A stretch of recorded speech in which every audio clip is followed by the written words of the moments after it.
Folks, we're going to bring our meeting to order now, October 26, 2021. All please pledge the pledge of allegiance. I pledge allegiance to the flag of the United States of America and to the republic for which it stands, one nation, under God, indivisible, with liberty and justice for all. Thanks. Roll call, please. Trustee Gator, Here. trustee Jerome, trustee Kenny, Present. trustee McDonald, Here. trustee Whitehouse, Mayor Pro Tem Knutson, Mayor Hammond. Here. Are there any amendments to the agenda tonight that we need to be aware of? Any Zoom members that we need to be aware of? Like White House or anybody? No. No Patty? Patty's coming in. Okay. All right. Any amendments that we need to know of? Take that as a no. Any conflicts of interest we need to bring up tonight? Good. We'll move on. Community participation. This is public comment forum right now at this point. So if you're a member of the public and you want to speak on a non-agenda item, you'll be asked to come up to the podium. Once called upon, please state your name and your address, and we'll give you 3 minutes and we'll talk about what you have. Anybody wish to come up? Okay, we'll move on. We got a lot of presentations here tonight, so if everybody just, sit back and enjoy it, and we're going to learn a lot. Our first presentation tonight is a 60% cost estimate for the water treatment plant expansion. Mr. Meyer.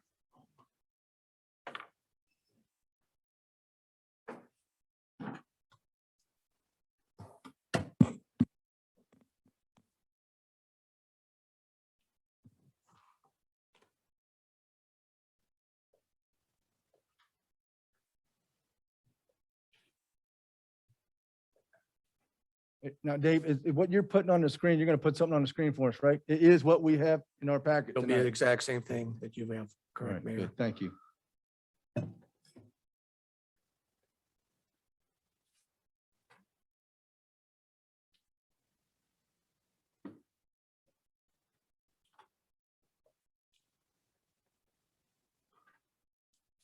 Okay, here we go. Sorry for that delay.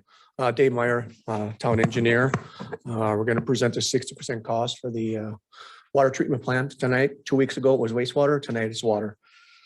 So quick timeline, 60% design package was received on time from Jacobs. After that, we went to work on, Hansel Phelps went to work on putting together the 60% cost estimate. We received their first estimate on October 7th. They did identify some value engineering items that we went through. Some discussions took place. We also had a selection of the ozone equipment that took place. We concluded with a final 60% cost estimate on October 20th. So just last week. So what was the 60% cost estimate? $31,071,719. What you're seeing on screen here is an excerpt from Hydro's cost estimate that summarizes the labor, material, subcontractor equipment, and other costs. You can see the bottom line there, $31 million. This also includes a 7% contingency on the construction cost. So what does the subcontract mean? Subcontractors, electric, Subcontractor? yes, It said subcontractors, subcontract. I didn't quite gather. Yes, that. Okay. yes. So comparing the 30 to 60% cost, I put together this table to do a line by line comparison. So that first row up there, the total estimate, that's the total construction cost, material, labor, and equipment. 30% came in at 29 million. The 60%, roughly the same, a difference of about $386,000. Then you start looking at the VE items that we went through. So we went through some substantial VE reductions at the 30% cost, roughly about 1.5 million. We went through some VE reductions for the 60% already. The ones we accepted thus far, some up to 14,000, and there's more that we'll be considering as we move towards 90%. After the VE estimates, there's your dollar amounts right there. When you tack on the contingencies for the 30% and 60%, so 30% has a 10% contingency, 60% has a 7% contingency. We are looking at increase of about $400,000 between the bottom line 30% and the bottom line 60%.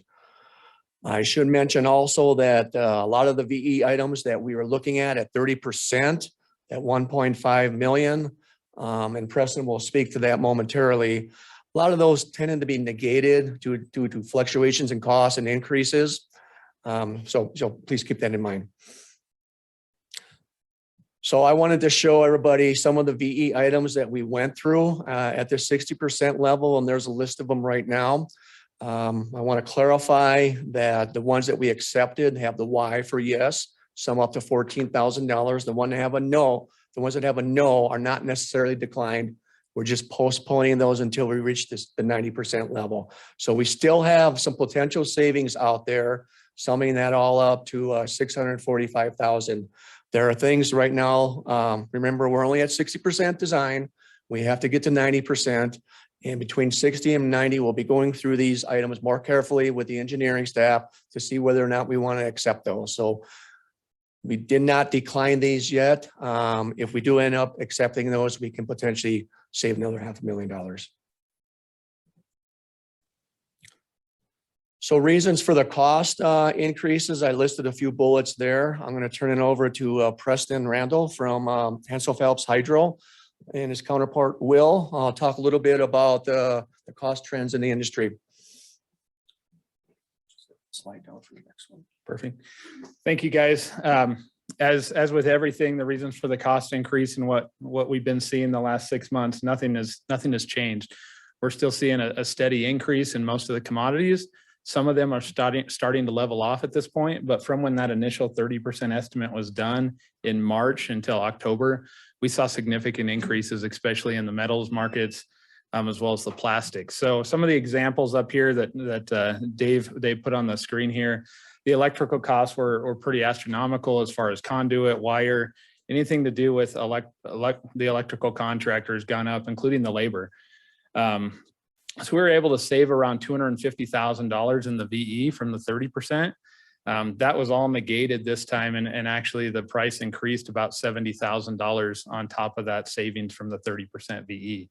So we're seeing astronomical increases. The same with the increase in the HVAC materials, all the ductwork, anything metal related is going up in cost, and we're seeing increases in the 30 to 40% range since that March estimate was put together. Also, subcontractor pricing, everybody knows the labor market right now is extremely tight. Subcontractors are having to raise wages to stay competitive and keep their workers. So we're seeing an increase in the labor market on the subcontractor side too. The FRP tank prices increased. One example, they increased over $180,000 in 6 months just for the 8 chemical tanks that are going in the chemical building. So that was nearly a 60% cost increase from the 30%. And then the metal buildings also, they increased a little over $250,000 from the 30%. So that's just a snapshot of a couple of the larger items. But we're hoping to see, looking at some of our cost data, we're starting to see some of the commodities start to level off. Others, it's still a guessing game to where things are going to go as far as the pricing as well as supply chain. So with that, I'll pass it off to Richard Saxton with Jacobs to go through the schedule portion. Thanks, Preston. Good evening. On the schedule, that is pretty much holding as we had planned. Like Dave said, the 60% schedule design was completed on schedule at the end of October, excuse me, the end of August.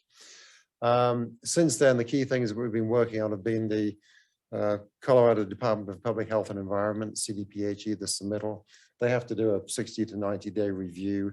That's how long it takes them to go through and say, okay, does this meet all the treatment codes, basically? So that has gone well to date, and we haven't received their final blessing, but it's going really well. The other piece, which I'll get into a little bit more, is the ozone equipment pre-selection. Talk about that in a few more minutes. Like I said, the CDPHE review is going well. We should have their comment letter in a couple of weeks' time. Our whole goal then was to pick up the 90% design starting in early December, once we have the blessing of CDPHE, so we know that they're not going to be changing our goal posts. And also, it's very important that we know which ozone supplier we're using, because they all come in different shapes and sizes. So that really dramatically impacts the design of that building. So that's another reason to get the ozone selected. The guaranteed maximum price is something which Hensel Phelps Hydro will work on once they receive the 90% design, and then we'll wrap up the 100% late April, and then hope to start in May. The Laramie County's got a few more requirements nowadays than they used to have for them to do reviews, so they do have a final review that they have to perform. We're hoping that that won't impact the construction start, but that's a final step that needs to be added in. Talking about the pre-purchases, so I think in one of the last meetings we talked about the ozone equipment. 4 suppliers submitted bids, and we also looked at the life cycle cost of those, and realizing that the smaller equipment requires a smaller building, which is good, but the bigger equipment, bigger building. Weighed all those things up, kind of at a team staff level, that there's a recommendation going forward, which I think the plan is to bring that to you in a couple of weeks' time for final approval of that. There's a few details that we're working out.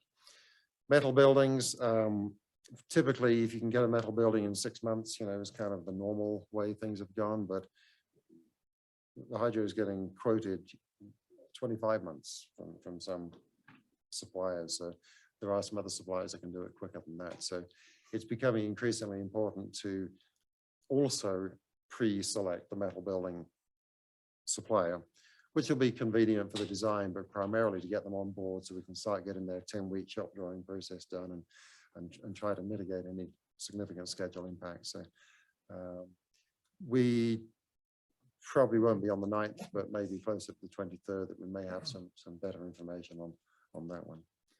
I think this is the last slide, a little hard to see from here, but example, that's the site plan as submitted in 60%, fundamentally the same as we had in 30.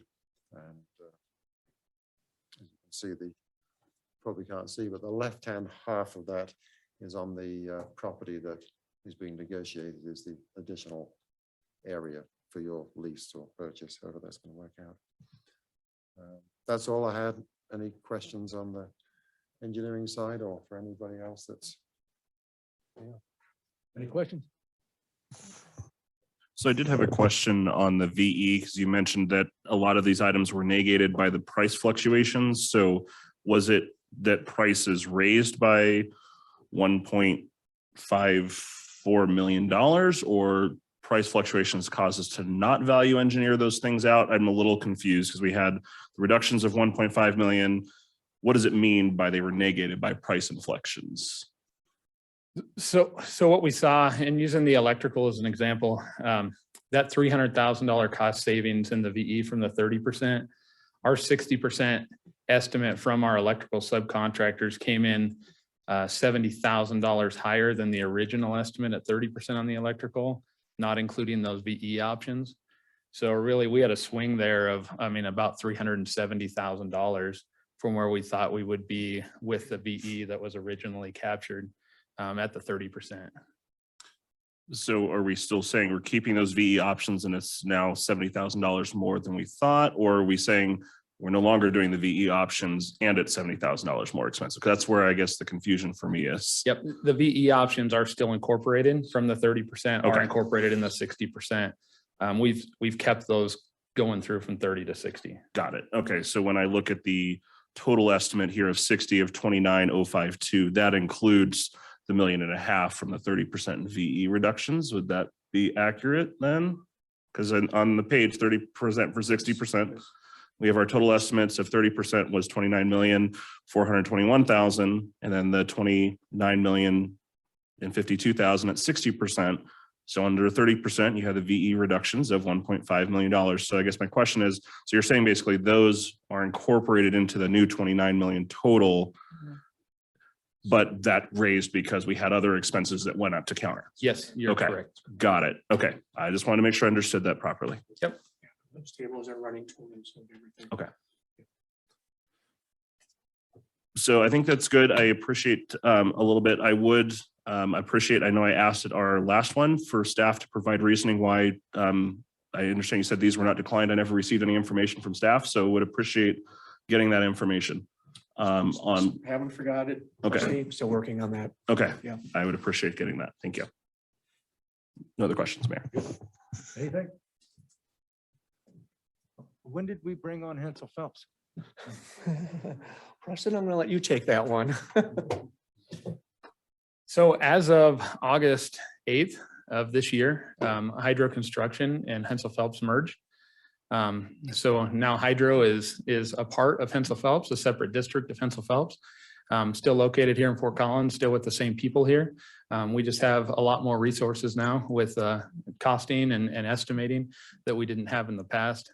So yeah, as of, it's about 2 months old, but the merger was done the 1st of August. We're not receiving a premium for having Phelps on board or anything like that. Nope, you're getting a better value. All right. All right, good. Thank you, guys. Look forward to, we got a lot to do here in the next 3 or 4 months, a lot of goals to make here. Yeah, Time's absolutely. ticking. Yeah, we'll see in a couple of weeks for the pre-purchases and also 90% coming up early next year. Thank you, All right, everybody. don't slow down. Thank you. Okay, that's our first. We have another one. Water and sewer rate presentation. Mr. Bob.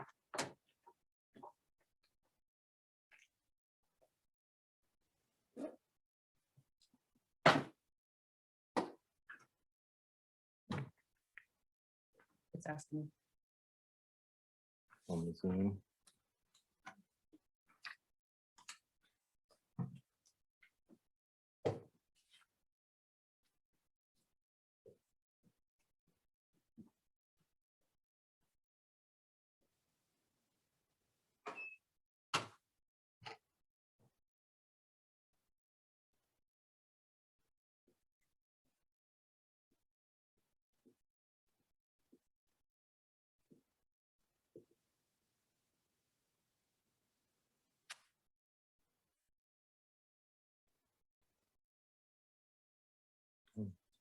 Sharing it.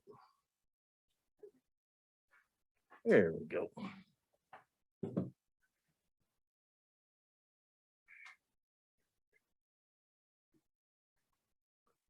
Okay, sorry for those technical challenges. I'm Bob Gowing, Director of Public Works. We have a presentation for you tonight and a little bit more of a general presentation. Let me go take this off, if that's okay. On the utilities in general, but also specifically about the rate. So joining me today are Megan Smith. She worked harder than I did on this, and Tyler Sexton in the back, who can answer some finance questions, and Judy Tippett's there as well. So in general, we wanted to talk a little bit, just kind of frame some of the history of the water utility. We get a lot of questions about how we got here. And so we thought, well, let's take a stab at answering that. And that's what this first portion is about. So back in the 60s, we think, if that's the best data I was able to find, we set up a utility, which was a great idea back then, and is still a good idea for a town to have a utility. It creates a local sense of accountability. There's a lot of small communities that are in utility districts where there's a big disconnect from the leadership of the community and the leadership of the utility. That doesn't or shouldn't happen here, and I think doesn't so far. It's healthy for the town. It's additional source of revenue. It's just a good idea all the way around. And that was a smart thing that our founding folks set up back in the day. Treatment plant expansions are planned in anticipation of growth. And I think this is something that probably really can't say enough. Our capacity has to exceed our demand, or else we'll get shut down. So that's a given right there. Demand increases with current and especially future growth. As the town grows, demand grows, and our capacity to serve has to grow along with it. again, in order to stay in compliance and keep our utility functioning. The comprehensive plan, the recently adopted comprehensive plan, closely in alignment with all of our utility master plans, like the collection master plan and the distribution master plan, the stormwater master plan, and in this case, the treatment plant master plans. Those have to align, otherwise you don't know exactly where you're going. So we've been working hard with Cody and his team to make sure that the plan for these plant expansions and for infrastructure in general match up, not only now, but 20 years from now, to the best that we can. We don't know what's going to happen in 20 years, but we can take our best educated guess about that. Long range planning is an absolute must. There's a pretty big lag between when revenues come into the utility, when they get spent in typically big chunks, which is what we're seeing right now in the utility, and you have to be able to look ahead. And currently we're looking at really 20 and 40-year horizons for this kind of thing. So utilities function like a nonprofit or a nonprofit business. They have to be self-sustaining. The funding sources in general are the rates paid by our current customers, impact fees paid by developers and home builders through the building permit process, and various loans and grants. Expenses generally divided into operations and maintenance. You guys have all seen the budget here recently, and capital improvements such as the plant projects we're talking about tonight. The financial health of the utility is absolutely imperative in order to continue running that and to run it in a smooth way to create the kind of transparency and accountability that we need for our customers and for the board and everybody else. So we do have a fund balance policy, which I think you've heard about before from Judy. Rigorous accounting practices, continuous monitoring of demand, capacity, the state of our plants, the state of our distribution and collection systems, and regular periodic rate and impact fee adjustments. This last bullet is something that perhaps we did not do to the extent that we should have in years past. And it's something that we'll talk more about, in the upcoming couple of months. So Megan put together this population growth graph, and you'll see that the orange is historic census data. Those blue dots are data that Cody has managed to patch together, and we feel are probably the most accurate section of numbers on here. And the green is really kind of a projection into the future. Don't let the scale of this kind of fool you. It goes from 1980 to 2040. So it's a 60-year scale across the bottom axis. It looks steep, and it is steep, and it has been steep. But I know that as part of the thinking around the comprehensive plan, and certainly from our part, the utility planning, we're all of a mind at the staff level that our growth needs to be a little bit more purposeful. In fact, it's in the strategic plan for the board. You guys feel free to ask any questions as we go. Important to point out here on the population, our plant expansions are anticipating this kind of growth. That's a great lead in to the next slide. Thank you so much. So this is a history of the plant expansions in the past and roughly how it relates to that population curve. The population curve is in orange. You can see their original conventional Flockstead plant built in the mid 80s, had about 1 MGD of capacity. And we had a major expansion to that same plant in 2004, I believe. And then we had these kind of small expansions. And you can see that through those small expansions, we kind of lost some ground on, we probably should have been focusing on the big picture. And we were kind of looking at these smaller pictures, and many of these were great projects, but you can see the population caught up to us there, right where we're at now. And our future capacity is up there at the top. And in general, the population and the future capacity lines match up around 2040. So have the same kind of graphic on the wastewater side. Original plant, the 2015 expansion, and the current expansion, which takes us up to about 1.75 MGD. And again, that is exactly aligned with the water plant expansion in such a way that we can start this one first, 20 years from now, because you've got to have the wastewater capacity there to produce the water. And then hopefully roll into the water instead of doing them at the same time like we're doing right now. That's so the water utility. And a lot of this looks familiar. You just heard much of this from Dave, but kind of going back to the original goals for the project. One was to eliminate the liquid discharge. We have a liquid discharge from the plant, and that is subject to EPA whole effluent toxicity test, wet test. And we were failing for about 2 years when I started. And we were put under a compliance order by the state, eliminate that liquid discharge or else. And we were fined $20,000. That was actually a pretty good deal for us back then. So we consented to that, and we're working towards that regulatory goal right now.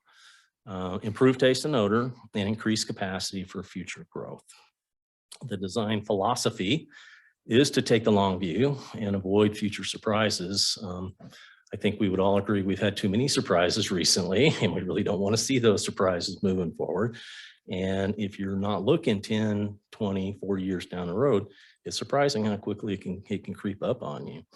Design for the future expansion now. So in general, we've designed for that future expansion in roughly 2040 plus, depending on growth. We're not building it now, but we're building something now that will allow that future expansion to kind of glom on. And when you see the site plans here in a minute, you'll see that some of the future buildings are shown. Those have to be designed at least to the point where we understand where they are, how they connect with piping, and obviously how the processes work. And Jacobs has been a great help with that kind of thing. Again, alignment with our strategic and comprehensive and utility master plans is critical. And you saw this schedule: construction contract award in March, begin construction in May of 2024. That's a typo there. Sorry about that. No, I'm sorry. Begin construction in May and complete construction in 2024. There's the site plan. You've seen it numerous times. The expansion area is off to the left or the west there. You can see that there are quite a few existing facilities that we're keeping. There's this new stuff. Most of our expansion here kind of fits. A lot of these buildings just are kind of planned for expansion, and the processes would go in there. The one exception is that solid drying bed at the top, which would actually get constructed in the future. So a history of rates and impact fees. Not a real pretty picture, but you can see back in 1992, we started with a $16.50 base rate, and you can see the tiers there. The tier structure really hasn't changed since then. And of course, now we're at that $66 base rate and tier rates that are a bit higher than the tier rates that were in effect. The impact fees have increased from $5,500 to $7,750, and that happened this year. These are three potential rate scenarios, and I say potential because of the upcoming roundtable process and the need to fully vet these and gather up as much feedback as we can, as much feedback input in order to develop the right system. But you'll see this again in Judy's presentation here in a minute. This is basically kind of structured around those recovery dollars. So 0 is the existing structure. Scenario 1 is no recovery dollars, and out there towards the right, we've tried to calculate an average bill for wintertime months and then summertime months. A new tier structure with new rates with no recovery dollars, And then down at the bottom, the new tier structure with recovery dollars. So these, you could probably consider these a little bit general numbers right now. But this structure is, my understanding, going to be a primary topic for the roundtable coming up. Sewer utility. So the goals of the wastewater treatment plant are a little bit simpler. We've got to stay ahead of the water plant. And we also, the regulatory requirements never go down. I've never seen them go down in my 35-year career. They always get tighter. And if you get, the more your utility grows and your plant grows, it gets worse, right? So the jump above 1.0 MGD puts us into a whole nother category. And subsequently, all those requirements take a big leap on you. You've seen these dates. You've seen that 60% cost estimate back on October 12th. And again, the startup on this is mid to early 2024. There's that site again. All this stuff right here in the middle is the existing plant, which I think most of y'all have visited. We're expanding towards the west over here and adding a couple of buildings in here. So a pretty compact site. Luckily, we had the room for this expansion out there. Historical sewer basin usage rates. I'll just let you read through those instead of calling them out. But you can see that they haven't really gone up that much since 2012, from $18 to $20.63, and a relatively small increase in the usage rate as well. Impact fees were recently raised to $9,700 from $7,500. And way back in 2011, which was the first impact fee we could find, $63.50 was the number back then. These are two scenarios that kind of bracket or frame a range of possibilities.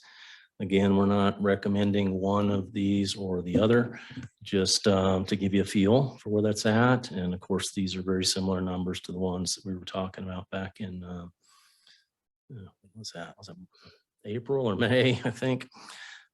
So haven't really changed significantly, but obviously they're gonna change from what they are now fairly dramatically.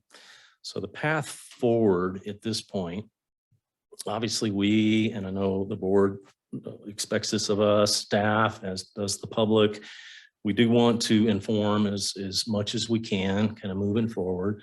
We want to listen. We really want transparency, because I think that benefits everybody. If people understand more about the state of the utility and where the utility needs to go, we'll be able to get better feedback on that. And just responsible utility planning is kind of the bottom line for what we feel like we're here to recommend to you, the board. In the short term, as I think most people know, a roundtable's been set up. I'm understanding, I think it's still kind of coalescing a little bit, but about 13 members, I believe, and we've got something like 4 meetings in the next couple of months. And we're looking forward to that and looking forward to get the feedback from these representatives and some of the groups that are going to have a seat on that. In the long term, it's about monitoring, analyzing the data, communicating with our customers and leadership, and annual adjustments as needed. You really can't afford to look at this every 5 or 10 years. You really need to be looking at this every year. In fact, you could almost think of it as a continuous effort to stay on top of the data, to track it against the plan, and to keep people informed about where that seems to be heading. Are those things converged or are they starting to diverge? That needs to be communicated to our customers and the board early. So that's kind of that. We'll come back later with more specific recommendations on the rates. But at this time, I'll stand for any questions. Any quick questions? I do want to state, and it's coming up next in the agenda as a presentation, but the rescue dollars mentioned in that presentation refer to the American Rescue Act, which we'll be discussing later, and the use of those dollars. So if the rescue dollars didn't make sense, that's what they are. But I really appreciate the historical view on it because I think it gives a lot of perspective of where we're coming from and where we're at in the current scenario. So, and the graphics with the jumps as to the previous expansions, I think is very, it shows the story there. So I really appreciate those graphics. I think they're fantastic. So thank you so much for your presentation. I had a quick question. I'm sorry, Mr. Sexton, standing here at the back. You might be the one who knows the answer. I know we did the radical rate jump in 2020 and beginning of 2021. Do you recall what the number was in terms of how much money our water fund was going negative per day that kind of precipitated that massive change at once? Sorry.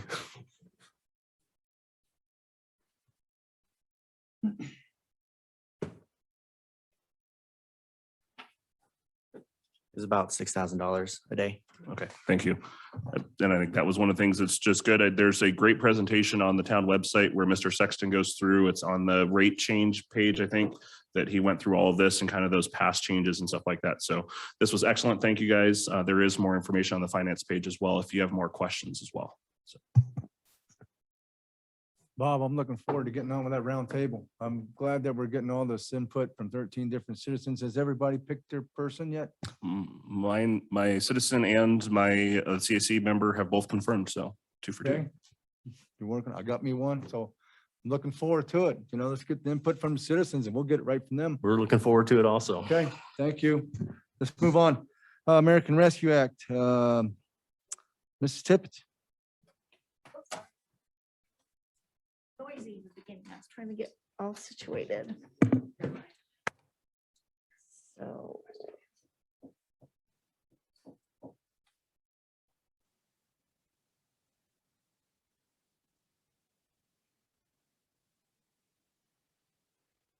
There we go. So similar discussion that we just talked about is visiting a little bit about where we started with this.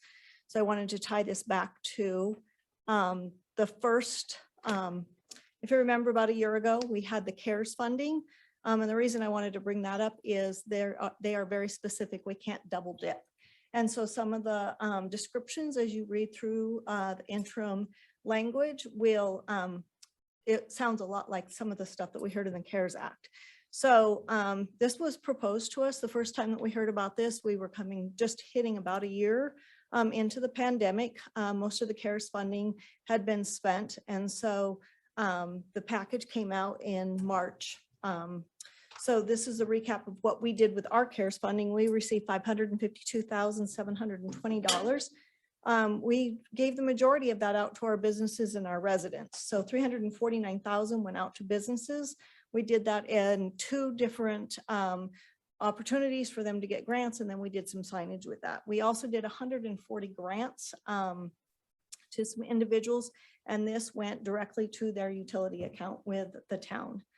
We did some telework, that was computers, iPads, supporting some of our workers so that they could work at home, work remote. I know out at some of our plants, they were working independent of one another so that we could have some separation there. We did some chemicals. We had some supply chain issues going on, and we were getting concerned that what if we can't get those chemicals? We also bought some of the storage out there. Some of this that we have in this room, we changed so that we could go to Zoom and have some of those meetings so we could keep going. And then we also had some money that we shared with Larimer County so that we could have the testing. And that was the great big bus that you saw that came and was in front of Town Hall and did some of the vaccines and so forth. And then there was a real small dollar amount that was spent on PPE. That was our masks, hand sanitizer and all that type. So again, about almost 80% of our money went directly back to our businesses or residents. And so out of that, we came with the American Rescue Plan. You sometimes hear it called the American Recovery. That's $1.9 trillion. That's a million times a million. That number gets so big that I think sometimes people forget like how much money that is. So that package, they came in and it was specifically for COVID. the public health crisis. How can we recover? What are we going to do? They signed that act and it became law in March. The town of Wellington, it's like, okay, so how does this go to everybody? There was universities, Indian tribes, counties, states, everything. It's like, how do we do that? So Wellington, you keep drilling down, drilling down, drilling down. We are a non-entitlement unit of government, meaning we're under 50,000. And the reason that becomes important is that's how we get our money. And so we start following anything that we see with an NEU with it. So we received our first money in June, $1.3 million. And that was the money that we were discussing a little bit before. And as we move through these slides, we will chat about how that can impact if we decide to use it inside of the water fund. We will receive our second tranche, but we don't exactly know when. What we do know is it will be no earlier than 12 months. So sometime in the third or fourth quarter next year, we should see the exact same dollar amount. Funding from the Corona state and local, it's 150 some page report. We attached it last week to a memo that you all received, and it's also on tonight's presentation. If you can't sleep tonight, that would be a great place to go. So when we see this, I try to focus on the National League of Cities or GFOA. There is just an incredible amount of information. This does look like super small print, and it's meant to be just that. We're just going to run through it. So some of the support money came immediately was to health workers. And what are we going to do? And so that was, and I just keep going through every time I see something, I go through and see what does this mean for the town? And so as you go through some of these, there was the first one is assisting unemployed workers. This is where you saw that extra $600 that went on for quite some time. And then the second part was the moratorium on we couldn't evict anyone. So you read through all that language. And so if you remember, that's where we got in a bit of a bind with inside the moratorium language that you couldn't evict anyone. There was also language that says we couldn't turn off anyone's utilities. So we had some of our folks that had not made a payment in over a year. It gets difficult to get caught up if you go that long. So then we just went through, and some of it is the third piece on that. You see a ton of money going to some universities trying to study what does all of this mean. And the reality is I don't think we're going to know for a long time what we don't know, but we keep moving through it. There was some small businesses and safer operations. Again, we want to read the language to make sure that whatever we used our CARES funding for is that we would not double dip with any of our other ones. So then we had this one, provide funding for payroll, covered benefits, rehiring, and this was a public sector, but here was the giddy up that it wasn't for us. We would bring staffing levels back up to the pre-pandemic. So we weren't down because of the pandemic in that one. So we keep moving on. And then they had quite a bit of money, the tourism, travel, and hospitality. That was really, you saw the airports that were hit and the airlines. So this was a lot of the money and what they did to try to get people starting to move back through that safely. Then on the top of this slide, there was the replacement of lost public sector. And so originally we had talked about what are some of these other municipalities, counties, states doing with some of their money. And there is a big formula. You put it out there and it says, well, if we had lost money, again, we had 200 and I think close to 80 building permits last year. And our sales tax, we are very, very fortunate. There are lots of communities out there. They're either negative or flat. And as you saw, as we had discussed during the budget retreat, we anticipate being up about 25%. So we keep moving through this.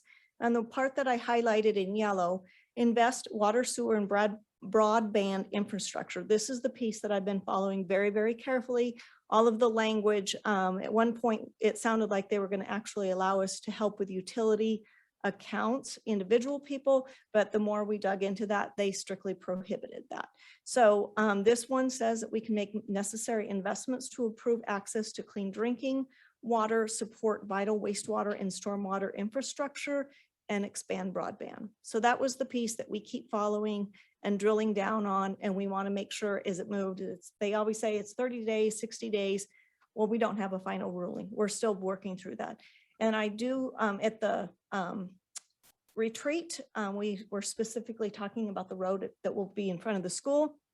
This was in your CML letter, newsletter that came out last week, but I wanted to point it out. States are not permitted to use the funds for highway, bridges, transit systems, et cetera. You can all read, but I wanted to point that out. So that is not a permissible use that we had talked about. So then we wanted to briefly talk about what does this mean? If we originally we built the budget and the draft budget that we brought to you during the retreat, we had made some assumptions and then we thought, well, maybe we need to back up because we're going to definitely have to ask permission to use that, but to share with you, what does that mean if we use it inside of the water fund and if we don't? So the top of this is the same information that you saw in the previous presentation, but I did 7,000 gallons, which is kind of a normal, just because you don't have to remember any of these numbers. The last slide kind of summarizes everything.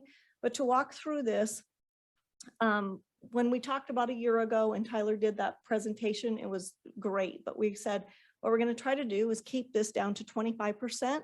And that was our goal. And then we also took some direction from particular Trustee Gator that we said we would like to look at those tiers and kind of collapse those a little bit so we can capture some of the higher water users. And so with both of those pieces, that was our goal and what we had been moving towards. So this first scenario that you see in front of you is if we exclude the $1.3 million, what would we have to do? And again, if you remember all of the graphs, we don't want to fall below fund balance. We need to make our debt service and we need to purchase our water. And so what's going to have to happen? So we would have to increase our rates 48% year over year over year and keep our 66 base rate. And if you remember, that base rate was based off of keeping $16 and that would pay half of the debt service. And then if we had 100 building permits at the $7,500, that would pay the other half of the debt service. So we are trying to keep it until that plant gets open, we can have more building permits coming through. That was kind of the plan for those 3 years. So the average bill for the 7,000, we would be at 113. It would increase $15 one year, the next year $38.01, and in the third year you would see a $71.58 increase. So then we go back and we say, okay, what if we go back and we try to stick as close to what we are as where we were at, trying to hit the 25% goal and collapse those tiers that we had talked about. And that's what this one does. We can get darn close. It's 27%. So if we collapse, if we include the American Recovery Funds, keep the base rate 27% year over year, you will see that it's going to go up $16.97 the first year, $30.18 the second year, and $46.93 the third year. And then if we look at collapsing those tiers again, but we exclude the American Recovery money, then we would have to increase those rates to 35% year over year over year. And that would bring us up to an increase of $20 the first year, $38.26 the second year, and $62.80 the third year. Real quick, do you just want to clarify, it's a total increase, not a $20 increase and then a 38 on top of that and then a 62. It's the, Correct. okay, just to clarify. So I put them in just all together in this last one. Again, the first one is we're excluding it. The second, we're including it, but we're bringing the tiers down. And then the third one is we're excluding the recovery funds. And so as you can see, as we go through those 3 years, the most manageable one is the second one, including the American Recovery money. And so that's where we have been working towards of how trying to tie it back to the strategic goals that we had and the infrastructure. And so that was one of the recommendations that we wanted to, again, not only do we have the $1.3 million, but it has to be a permissible use that we can identify to use those funds. So do we have questions before we? Have we heard anything yet from the state or the county on what they're going to be doing with any of this? Because I know that was one of the big things from CML was they said, as much as you can, try to hold off on utilizing your rescue dollars, utilize the ones from state and county, because the state of Colorado is getting money as well as Larimer County. do we know yet what any of them are doing, whether we would be able to access some of those funds as well to help in this area? I don't know that they have exhausted all of the ones. I've spoken with the state pretty regularly. I call Chris LeMay. He is very aware of our SRF loan application, so he knows everything that we're going through. He's aware of our situation and any extra dollars that would come our direction. So periodically try to not be a pest, but check in with him. And so absolutely, we would explore every option. Matching funds, sometimes they have spoken about, but we don't know. And that's one of the things I would love to see the state do. In the past, they've done some, you still go ahead and get the loan just like normal, but they have done some principal forgiveness. Okay. I haven't seen anything as of yet. And that was one of the big things, what you said is grant matching programs, is that's where it'd be beneficial, because if we've utilized all of it, we've paid it out the door, and then all of a sudden they come up and say, hey, there's a program, if you can, match $500,000, we'll match that. We're like, crud, we don't have the money anymore. So that's good to hear that we're keeping on top of that. So thank you. A consideration I wanted to bring up, and maybe a thought when it comes to impact to families and their water bills, is that one of the overall bigger goals, I think, that I would like to see, and that the town has been really putting a lot of time and effort behind, is water conservation. So all of these costs are associated with the same water use year after year, which should not happen. And that's a plea to everybody in our community. You should not continue to use the same amount of water that you do now. You should decrease your usage of water. That's for the health and safety of our state, of our city, our town, and for everyone here. So I know there's a lot of effort, plans that the town is helping with, education opportunities to help people use less water. The benefit, of course, of changing the tier structure and charging more for how much water you use rather than everybody just has to pay more, is that it encourages people to use then less water, which is the goal that we're ultimately trying to achieve, of course. I mean, we have a utility, we're trying to provide a good product. So that's one of the top things that we're trying to achieve as well. So when I'm looking at these year over year costs, I see them based on the same amount of water usage, which my hope is, and then for my household, won't be the same next year and won't be the same the year after that. So those increase in tier prices will encourage me to use less water and to keep my rates at a similar or maybe even lower amount based on how much I can decrease my water usage.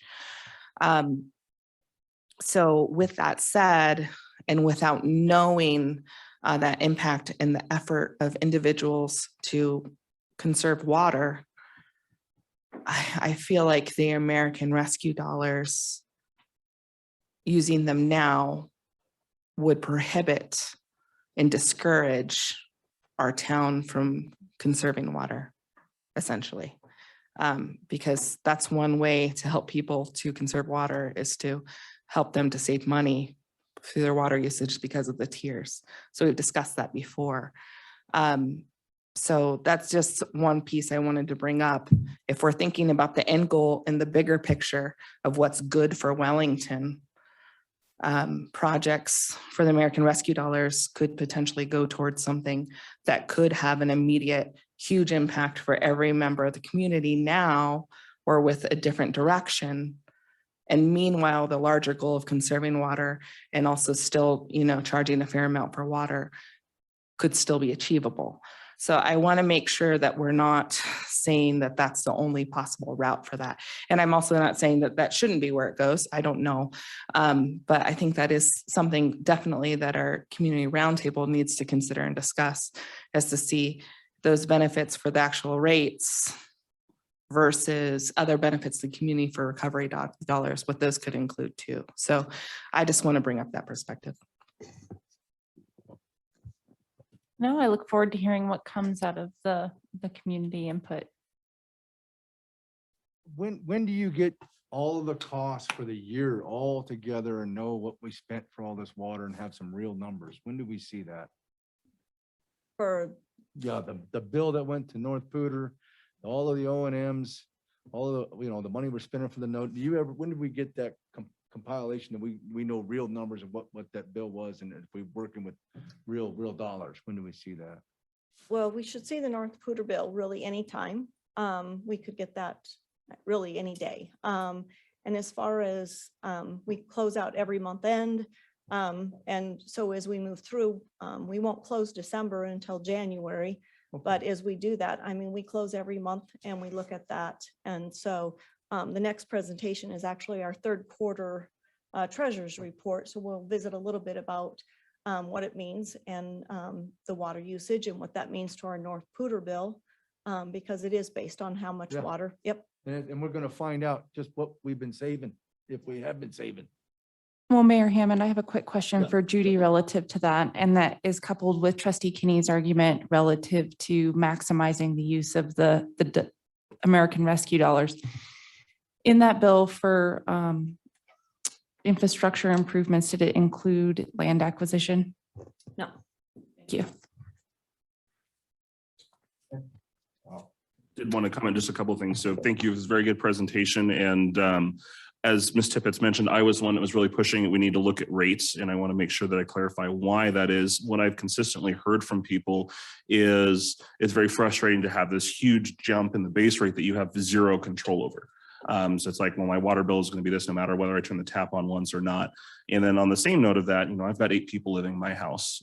If I'm a much bigger burden on the water infrastructure of the town than someone who, a retired couple where it's just 2 of them.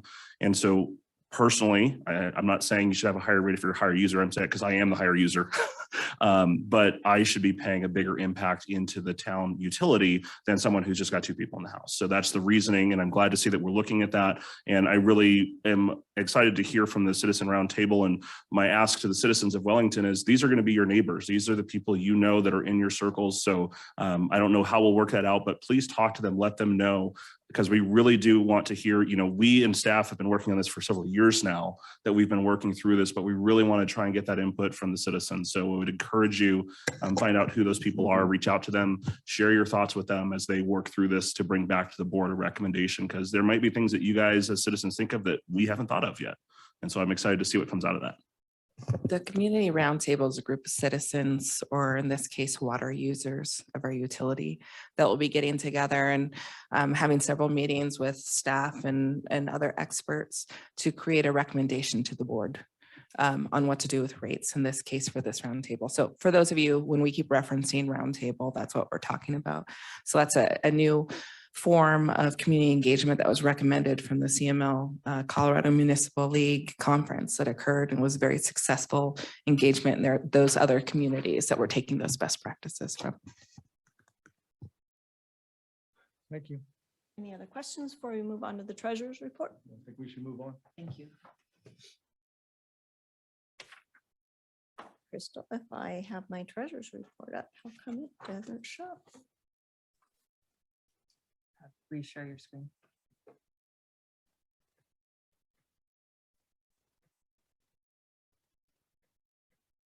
Oh, here we go. Thank you. So this third quarter treasurer's report, I'm going to be brief. We just spent about 2 weeks ago, most of the Saturday together. So not a lot of new information, but I will move through some of the things that we talked about, some of the things we revisited. So we're 3/4 of the way through. So when we look at our reports and we go down, we want to compare everything to 75%. So we're like, is 75% revenues? We'd love to be higher than that. On the expenditure side, we'd love to be under that. So as we move through that, our revenues are actually at 82%. Your report, if you look at the actual detail that goes through the back of that, it says 117%.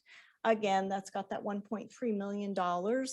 And it's just sitting there. And so it will continue to sit there until we get direction from our board that we're going to spend it on something, or we're going to move it into another fund, but it will continue to sit there. So that kind of skewed our numbers a little bit. So sales tax, I say this every time, but I just want to remind everyone, it does make a difference when you shop locally. This is our single largest source of revenue for the town. This includes food for home consumption. And the reason I say that, some municipalities, it does not. So again, it does make a difference when you shop here. Currently, the general fund receives 2% of those funds. And then the 1% we have been splitting between the streets and the parks. That is on your ballot. And we will find out next week everyone's thoughts on that and whether it will continue to go be shared or whether that will revert back to streets only. Sales tax collection, this is again, same information we had prior. Year to date, we're up about $291,000 compared, this is the same time last year. Total sales tax budgeted, we budgeted 1.894. So for 2021, we budgeted 18% increase over 2020. So we are projecting that we're going to break $2 million, which is, we could hit 25%. We got another tax report. I still need to go through all of the detail on that. And so we are budgeting 3% over that. Again, identical numbers to the retreat. We would rather come to you mid-year, say, sales tax is doing great, and can we do another project or can we do something? I do not want to come to you and say we are not meeting our expectations and we have to cut something. Those are very difficult conversations to do because it takes planning and you're well into the year. Let's see here, building tax, 283,000. We're only at about 58%. My understanding from the building department is they are still anticipating quite a few permits that would come in, folks trying to beat that increase that will be coming in next year. Total expenditures, we're at 51%. This does not include our third quarter payment for our police services. We always seem to pay that a tiny bit after the third quarter. If we added that $347,000 in, we'd be at 62%. Go through all of the salaries. As we were working on the budget, we're expected to see about $328,000 in salary savings. Most of this is due to bringing people on late. We budget it for a whole year. By the time we advertise, we interview, so forth and so on, we can only do so much at a time. And on the benefit side, this translates to $125,000 in savings. So we're looking at about $450,000 savings to the budget from the personnel side. On the street fund revenues are doing great this year. We've had a couple large one-time impact fees. I always want to point those out because you don't want to budget on top of a one-time payment. So we had the Dorsey Development and Blue Sky Properties. Those are both one-time payments. They will not, we can't count on them again. In addition, motor vehicle use tax, they have really increased. And so part of that is the price of the vehicle and consumer behavior. So kind of odd that during a pandemic, but our deposits have increased significantly. And again, I just want to point out that we don't want to ever budget on top of a one-time payment. So in your water fund, we budgeted water revenues would come in a little bit over $5 million. We're actually at about 3.5, so we're at 69% of that. We're down some. Estimating December usage and projecting forward, we could be down about $640,000. Our highest consumption months are behind us. Those are June, July, August, and September. So it takes a lot of guesswork out of the trying to guess where we're going to end up for the year. Our raw water is still tracking lower than the 2020. Interest rates, everything we keep watching, and is particularly for the ag industry, they are holding steady. So that pooter payment could be favorable for us.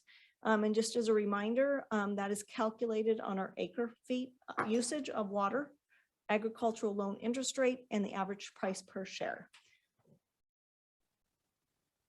And then this is a snapshot similar to what you heard on the previous presentation. It is interesting to see the usage really went up and then we went down in 2019. So I'm hoping the 2021 number is hovering around right. We're hoping that we're about 100 acre feet less. Share price, we're not quite certain where that will land, but we'll let you know when that happens. So right now we are tracking to be at 1,044. Inside of the sewer fund, the user fees we had at 1.4, actual is 1.084, so we're exactly 75%, 3/4 of the year, boom, we're right there. Operations are at 69%. That's great for us because that means we're a little bit under on the expenditure side. And again, to what Trustee Rebecca was sharing with us is the substantial amount of treated water that goes through that plant. It is wastewater, but if you can have a potable system and that's what you use for outdoor water, we've had some people say, oh, I didn't realize, I just took the hose up to the house. It makes a big difference on our plant. We will continue to educate and encourage folks to really do that. Turn the water off while you're brushing your teeth. You don't think it makes a difference until you have 8 people in your house. So we want to just point out that the use of the non-pot system lessens the stress on both the water and the wastewater plant. And that's really important until we can get those new plants built. We don't want to have any kind of failure out there. Things that we want to continue to watch is sales tax. I have all of these other communities that jump on every single time we have one of these American recovery discussions, and we all spend the first 5 minutes talking about sales tax. Lots of communities are flat or negative. So we have been very, very fortunate. We just don't want to get too far ahead of ourselves. So consumer behavior, post-pandemic, I don't know, is getting your dog food delivered so convenient that people just aren't, they're going to continue to order it with Amazon. And then the impact of the election, we'll see. And then on the water side, the things that we want to keep watching is our consumption, absolutely doing everything that we can to control that. Interest rates, if we see anything that would indicate that we're moving upward, we need to plan accordingly. And then the price of the shares. So I will close with that. And if anybody has questions, we can try to. Questions? I have more of a public service announcement in relation to this. I'm very excited about the sales tax number and how that's increasing. But to put that into perspective, just for everybody who lives in Wellington, who participates in our community, $2 million is amazing for sales tax. We've increased through COVID. We're very fortunate. That's mostly, I think, I would guess, due to online sales that we do receive sales tax for. In 2019, we did a retail leakage study from Buxom, and we found out the potential sales tax earning for our community, which is, just so everybody's aware, over $200 million. So $2 million is fantastic. We're up, great. But the next time maybe someone complains about streets that need to be repaired, or that they don't have the businesses or services in the community that they wish they had, but they're spending their money in Fort Collins, you are contributing to that problem. Proving our market share in Wellington by frequenting our local businesses is the only way that we'll want to encourage other businesses and services to flock to Wellington. If you could go out of your way to make sure that you can get by whatever you can within the town whenever possible, please do that. And if you can't, order it online because those sales tax dollars will be coming to us. So $2 million's fantastic, and I appreciate that. And I guarantee you I'm contributing to it because I spent a lot of money online and in our local businesses. But keep that in mind that we're only getting 1 out of 100 of those dollars that we could be getting to contribute to our sheriff department. That's where that money comes from, to our streets, to our parks up to this point.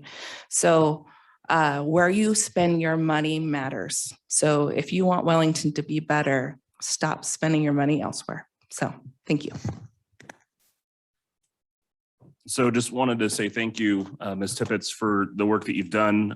Your reports are very thorough, and I appreciate the fact that you've been very conservative. You've really helped us to stay on track and let us know about things, because I think these are things that we're missing in the past of, one-time payments or things to be like, oh, look, the fund balance is really high. We've got a lot of money. And I appreciate that you look at what's in there, where it's coming from, so that we can make educated decisions.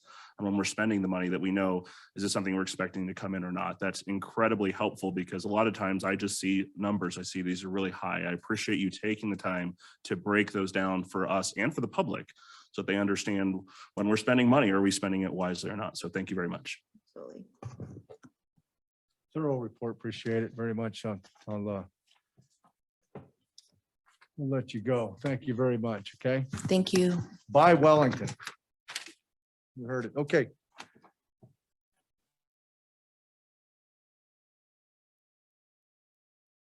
The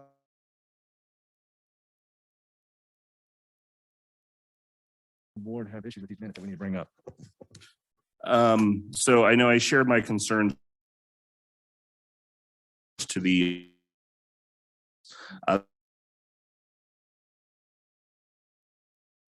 continues to be a source of concern. One specific thing, I made a very specific request, explanations as to why things were been denied on the wastewater treatment plant.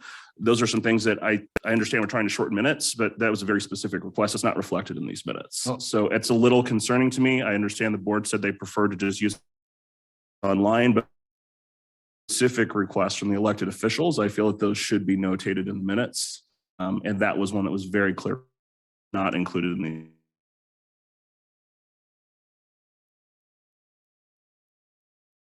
Like to follow up. You're good? Anything on your end? Okay. With trustees Gator's comments on that information not being there, we'll have to come back and make sure we get that included and talk about as we go down. That being said, I'd like to get a motion to approve the minutes of October 12th, 2021. So moved. I'll second. Let's roll call, please. Trustee Gator, yes. trustee Kenny, Yes. trustee McDonald, Yes. Mayor Hammond, Yes. Okay. Action items. Number one, this annexation agreement for the Country Lane Acres annexation. Town planner Cody Bird. Good evening, Mayor and Board. Cody Bird, Planning Director. I've got a much overdue presentation here.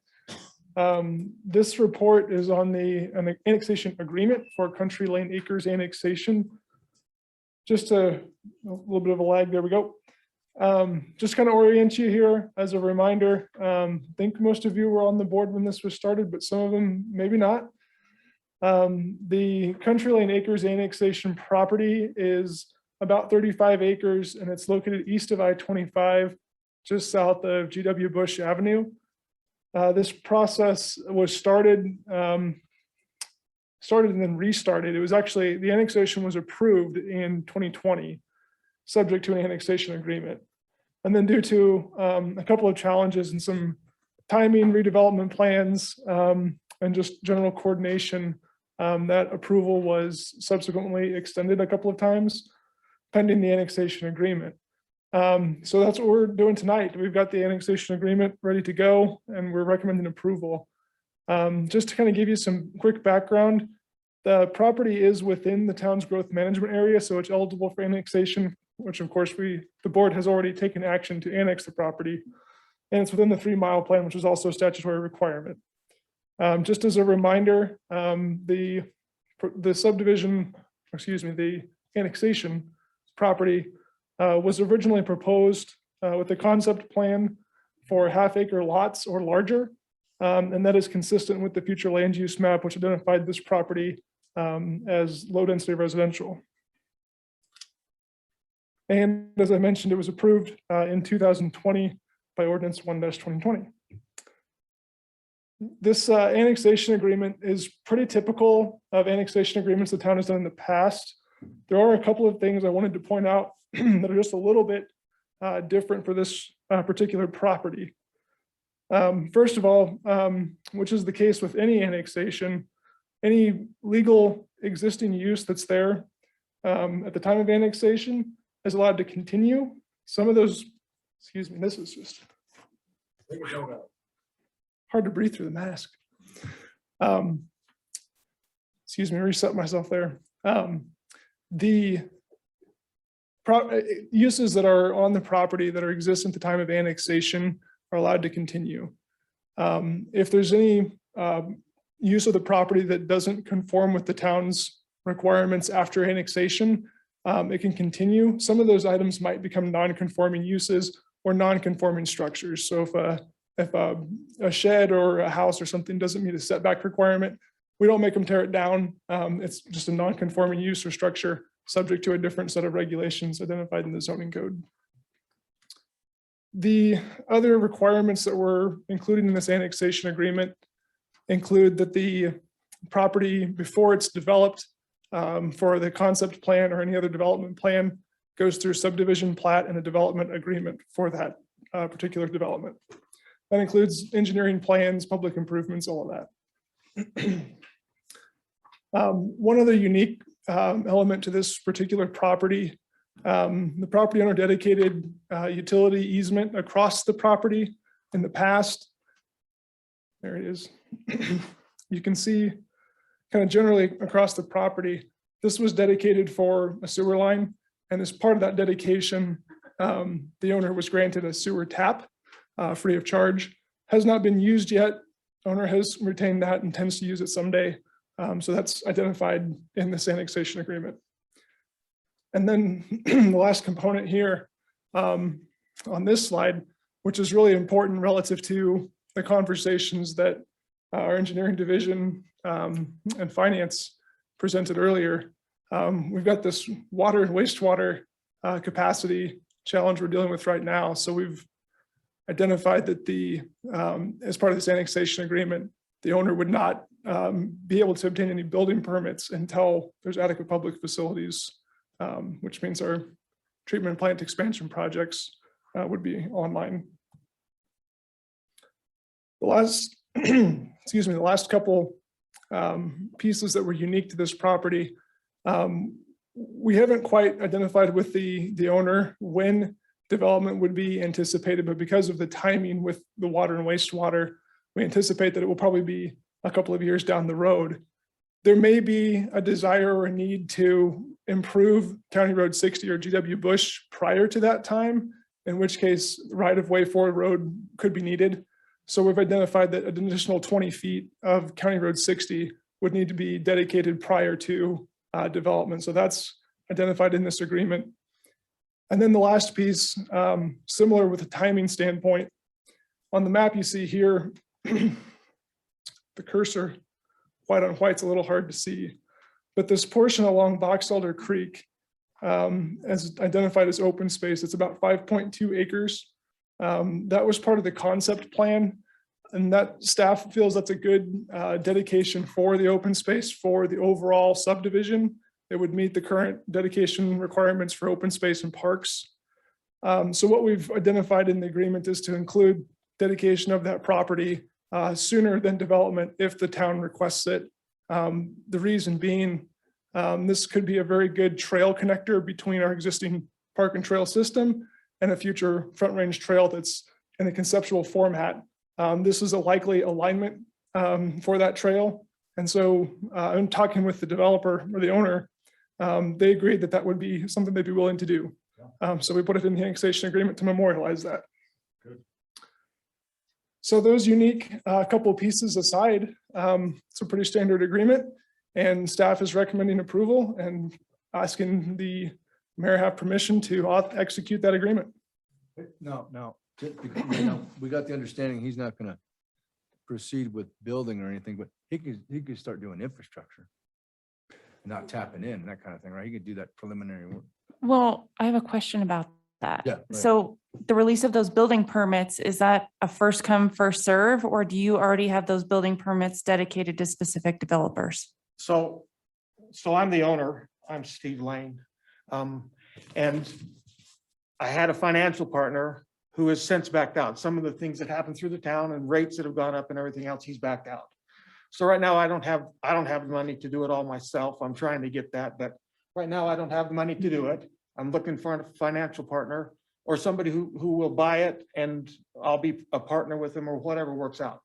But we won't start until there's water available. You know, nobody wants to go spend $1 million to get water, and that's what it would cost us because we ran it. So nobody wants to come in and put $1 million into something that they can't spend. They can't in 6 months come in and recoup their money. So there won't be any work done over there until I have the opportunity to buy taps from you guys. So that was because me and Cody agreed that, you know, 2 or 3 years, whenever you get the sewer plant going and especially the water plant, we won't be doing anything. So, so that's why you won't see any work over there until then. Well, thank you for the perspective on your situation. I appreciate that. That insight is important and helpful for planning purposes.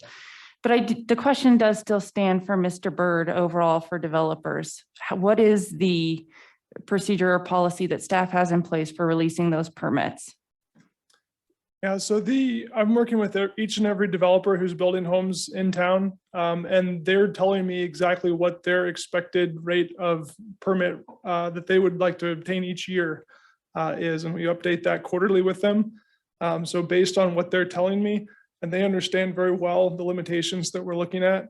There's a good agreement amongst all of the developers working together. We've had sit-down meetings with everyone at the table, and they understand that if one of them doesn't pull those permits, someone else is going to pull them. Thank you so much for that clarification. I appreciate the collaboration and you reaching out and working with all of those developers, like collaboratively in conjunction as a group, and not providing favoritism to one over the other. So thank you. Yeah, of course. And it is one of the challenges that we've run into in trying to understand each of the developer and builders' desires is timing. And as much as Mr. Lane alluded to, when making the commitments to begin infrastructure, there's a very large cost associated with that. And once you start that process and your funds are committed, there's a need to continue to pursue that development to recover those costs without taking on all the risk. And so that's a very delicate balancing act that we've been trying to achieve with each of our developers and builders to make sure that no one is starting a project with those funds being committed if there's not an ability to pull permits to see it through. So I had a couple of questions with any of the uses on the land currently. Would those be affected by town codes? I know you said they'd kind of be grandfathered in other words, you use different wording. Is there an additional process that they have to go through, like going to Board of Adjustments or anything, or is that just automatic? They don't have to do anything? Right. So if it's an existing use and an existing structure, then those are allowed to continue. Grandfathered is a common term that's used. I prefer non-conforming. Conforming, okay. Yeah, and it's just, it's that terminology relates back to how it's phrased in our regulations. And it simply says that that a non-conforming use or a non-conforming structure simply means that it was existing at a date and time that was legal, and then it's subject to new or different or changed codes. And there's a specific set of provisions that would have to go through if there was a change proposed. So non-conforming uses and non-conforming structures can still be modified. Typically, they're modified in conformance with the regulations, but it doesn't always work out that way. And there's a process for how to deal with that. Okay. And then I did have a couple of concerns, and I guess item 14 on here about districts that specifically calls out in order to facilitate construction of improvements, the town will consider creation of one or more districts, including but not limited to special districts, general improvement districts, metropolitan districts. Was this something that was put in by the town, or was this requested by Mr. Lane? That language is referring, that's a pretty boilerplate term that's in most of our annexation agreements. All it's simply saying is that the town has statutory authority to enter into or consider creation of special districts, including those listed and others as well. It's basically saying that if it's requested, the board can consider it. It doesn't commit the board to doing it. It just simply says that there are options and that the town will consider those options. Okay, so the major concern that I have on here is right here, right after that, it says owners shall bear all costs, including attorney's fees, which the town may incur in the formation or consideration of any district. So to me, what this says, if we as a board say that we want a district and it's going to cost $300,000 to put that district in place and attorney's fees and all that, that Mr. Lane has to bear the cost of us deciding to put in a district. I have a major issue with that, unless he's requesting it to be there. So we didn't request that to be there. Our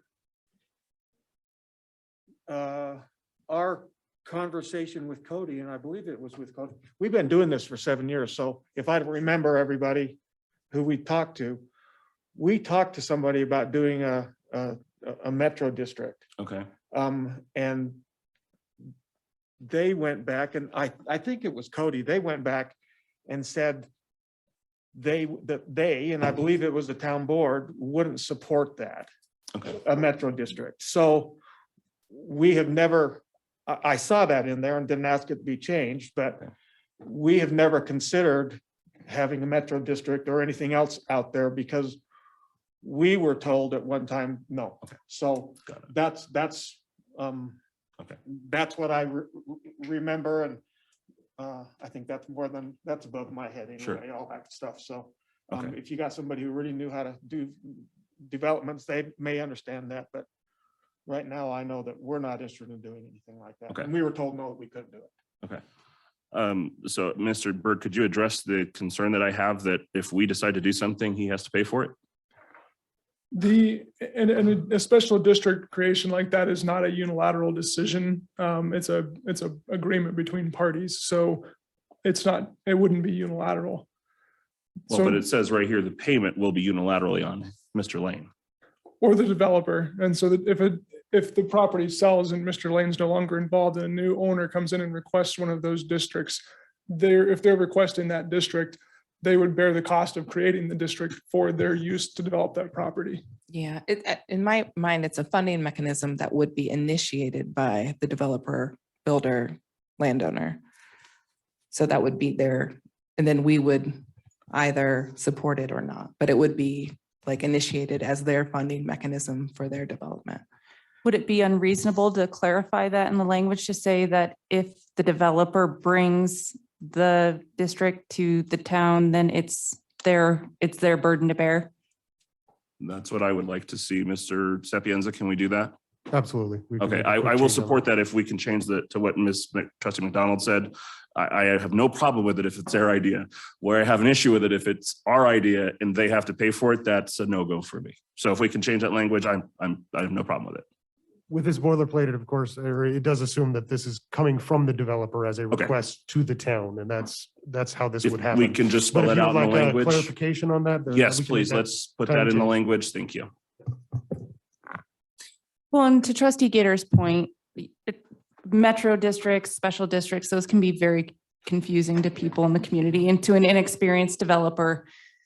I appreciate you being willing to take the extra mile for the clarification in the language. Good catch. Okay, anything else? Okay, go ahead. The only other question, were there any other concerns that you had, Mr. Lane? I know we have the stack recommendation. Were there any concerns that you had with this agreement, or does this line up with for what you're looking for? No, it's what I'm looking for. And thank you, after 7 years, thank you for getting me here. Thanks to Cody and everybody else. I'm excited to be part of Wellington and maybe have my voice heard a little more, because there's things I want to talk about. The sewer plant's a big thing. And if I can come to you and rather than be somebody from the outside, I can be part of your town. And I've lived here for 30 years now, and I probably know Wellington as well as anybody here, except maybe a couple of folks back here, but I know what's going on in this town, and I'm looking forward to be part of Okay, it. thank you, Mr. Lane. No further questions, Mayor. Thank you for hanging in there, sir. I know it's been a long Yeah, it's time. been a I problem. know, but I like what you got going. It's gonna be great. It'll be great. Okay. All right, so this time we're gonna open up to public, for public comment. Anybody from the public like to come up and talk about this annexation agreement? Now's the time.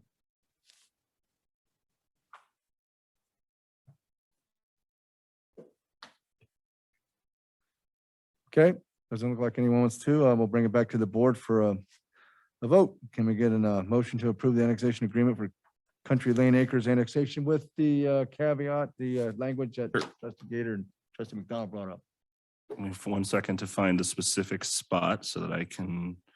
All right, so I move that we approve annexation agreement for Country Lane Acres annexation with the provision that language in item 14 districts be changed to reflect that where it says owner shall bear all costs and including attorney fees which the town may incur in the formation or consideration of any district, that language reflect that if that is only the case if that request comes from the owner. I'll second. A roll call, please. Trustee Gator, Yes. trustee Kinney, Yes. trustee McDonald, Yes. Mayor Hammond. Yes. Okay, thank you, sir. You approved. Thank you. All right, we're gonna move on to another resolution here. Item 2 is resolution number 31-2021. Resolution establishing the non-residential water charges for Wellington Water Enterprise Water Utility Use. Is Ms. Garcia there? Yeah, you are. How are you doing? I'm hanging in there. Thanks so much. I feel a little lost not being there. I'll be very honest. I'm really struggling. But this is the best place for me right now. So anyway, Mayor and Trustees, Patty Garcia, your town administrator. Before you are water rate adjustments for our non-residential water users. As we've talked about this entire evening, water rates have been a topic of discussion and have been ongoing over the past year. One of the areas that has not been addressed are those rates for our non-residential customers. We only have it wasn't a top priority at the time. One, because there's only 137 non-residential users and it doesn't bring in a lot of income. Additionally, we were trying to be empathetic about what had happened over the past year with COVID and the businesses potentially losing business and having to be closed down and things like that. So now we are trying to bring this to you. We did bring a presentation to you last month, and the request was made for staff to reach out to our business owners and advise them of the potential increase and to get some feedback. Letters were sent to each utility customer, non-residential utility customer. The letter was sent to where their utility bills are sent to. I received one response, just someone who has two taps, and they asked if the one tap that they're not using, which is an inactive tap, not be charged the increased base rate and fee. I checked in with Bob Gowing. He didn't think that would be a problem, but that was the only comment that I received through email or by phone or by letter. I'm going to share my screen with you real quick so we can kind of go through those a little bit. So these are the several options that I listed and we've talked about a little bit. Most municipalities, at least municipalities of our size, residential and non-residential rates are one and the same. The only thing that might be different is the tiers. Non-residential or business rate tiers are generally much larger. So maybe up to 150 gallons would be one tier, and then 151 gallons to, the next increment. But that's determined based on a water rate survey. When we did our water rate study, when the water rate study was done, it did not take into account those non-business users. So I hesitate to look at a tier structure for our businesses just because of that reason.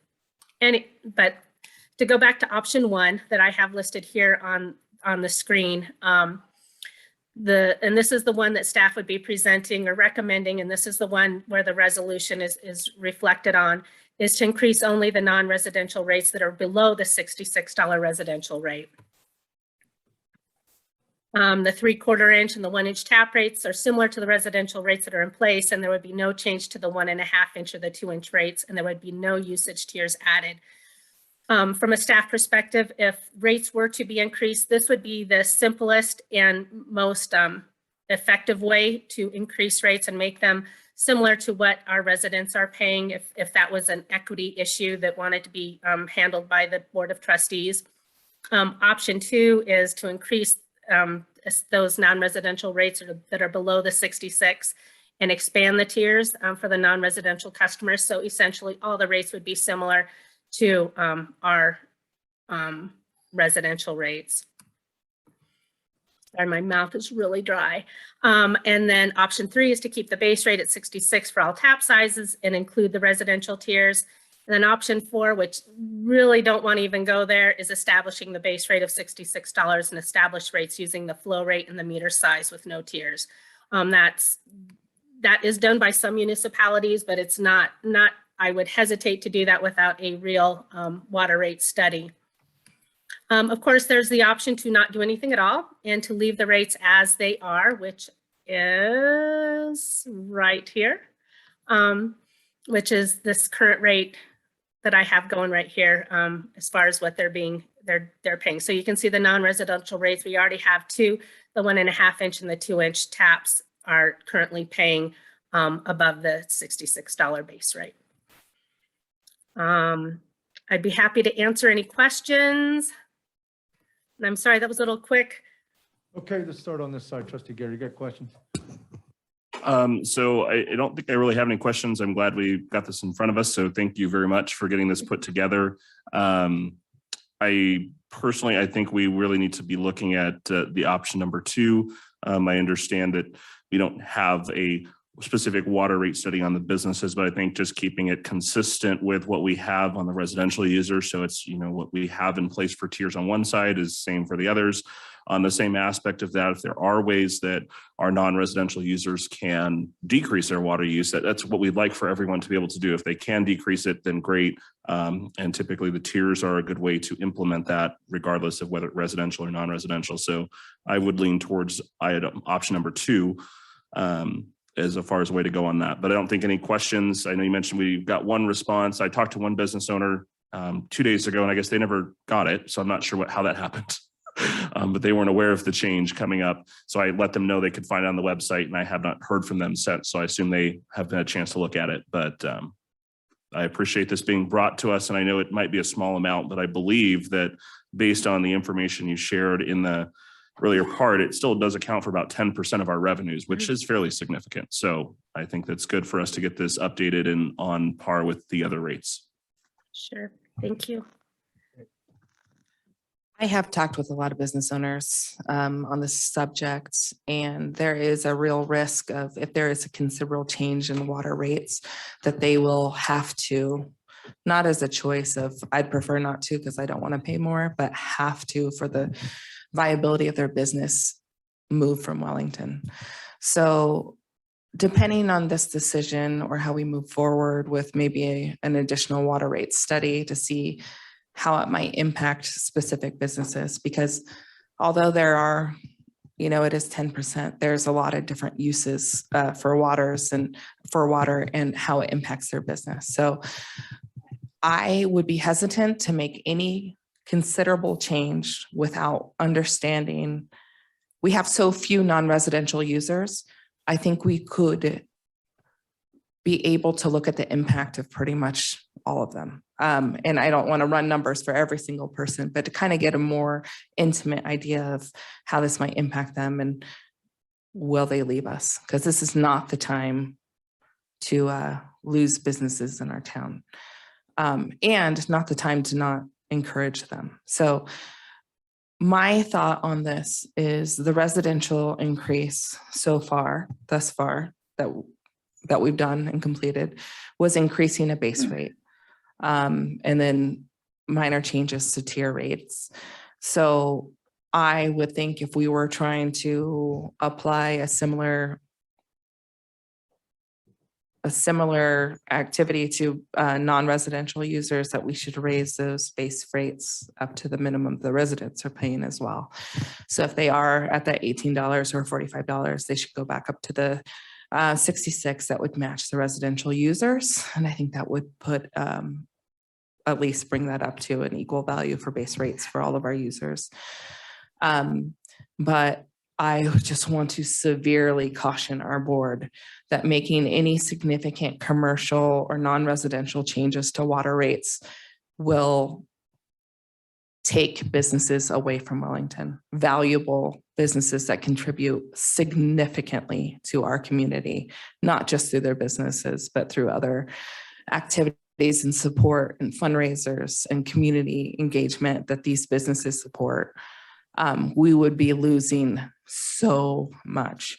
So before we would make any impact that would impact their livelihood and ability to serve our community, we need to know exactly what that threshold might be, and to make sure that we're supporting those businesses. So with that said, I would be in favor of increasing our monthly base fees to at minimum $66 and keeping them as they are existing for anything over $66.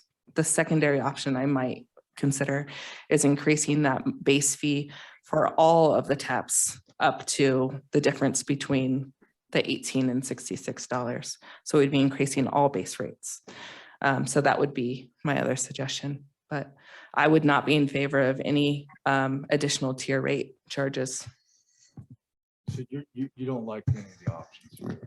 I think it's worth more looks. The concerns I got were complete viability of businesses. You know, we're missing 3 trustees tonight. Right, so that might be another, You know, it's a pretty big deal, so. go ahead. Okay, so I do appreciate that there are concerns from the businesses. There are several concerns that I have. I specifically had made a request of staff and this board in November of last year that we reconsider the second rate change to try and address tiers to not be so severe on our citizens. There was no support from this board to hold up the process of changing rates in support of the citizens. So it is concerning to me that we've delayed this far. I mean, we're a year past the first changes on our residents and we haven't touched the commercial rates at all. I understand our businesses have had a tough time. I get that. So have our residents. You know, it wasn't just our businesses that suffered this last year and a half. A lot of residents lost jobs, lost family members. They struggled as well. So that's one concern. The second concern is it sounds like there's some very real concerns that have been conveyed to Trustee Kinney. The concern that I have is our staff has reached out to businesses. None of those businesses have brought those concerns to the entirety of the board. And that's concerning to me that they didn't respond to staff. They didn't respond. I mean, we sent out a letter saying, here's what we're looking at. Please tell us if these are going to be impactful. It sounds like these are very impactful to them, yet the only thing that Ms. Garcia heard back from these businesses was concerns about an inactive rate. So I do have an issue if we're going to be treating the non-residential users, we're not, you know, we did not give the same time to our residents. We just jumped the rate. So that's the concern that I have here. Okay, let's wait before we debate that. Do you have anything you want to say on this?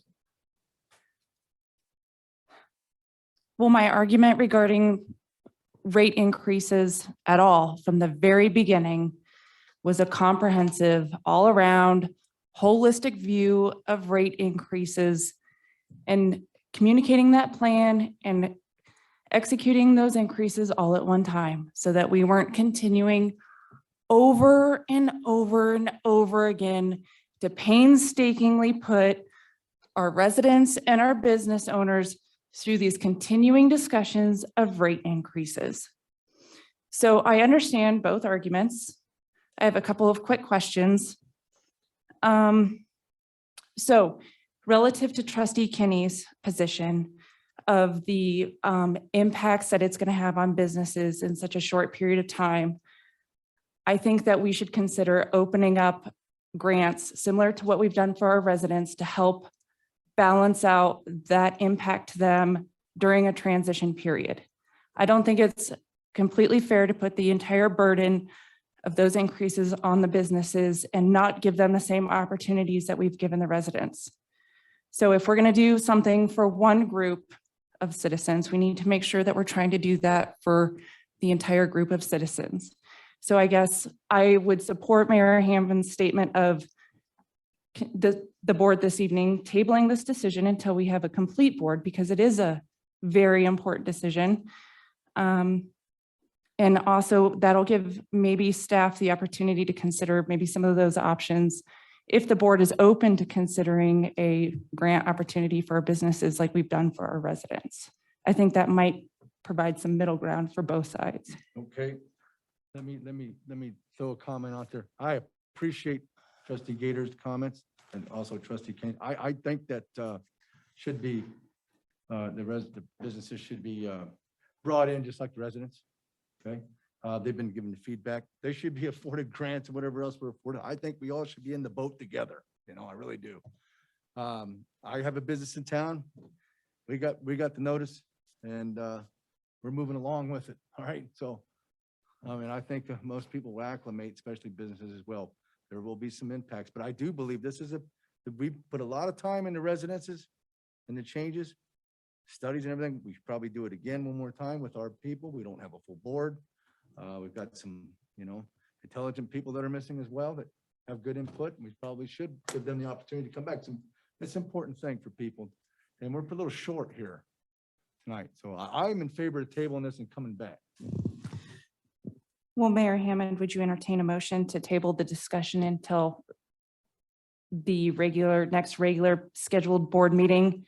And then that also will provide another opportunity for any concerned business members or community members from the conversations this board has had this evening to have those conversations amongst yourself and the community as well and express those concerns to the board so we can plan appropriately to help you through that transition.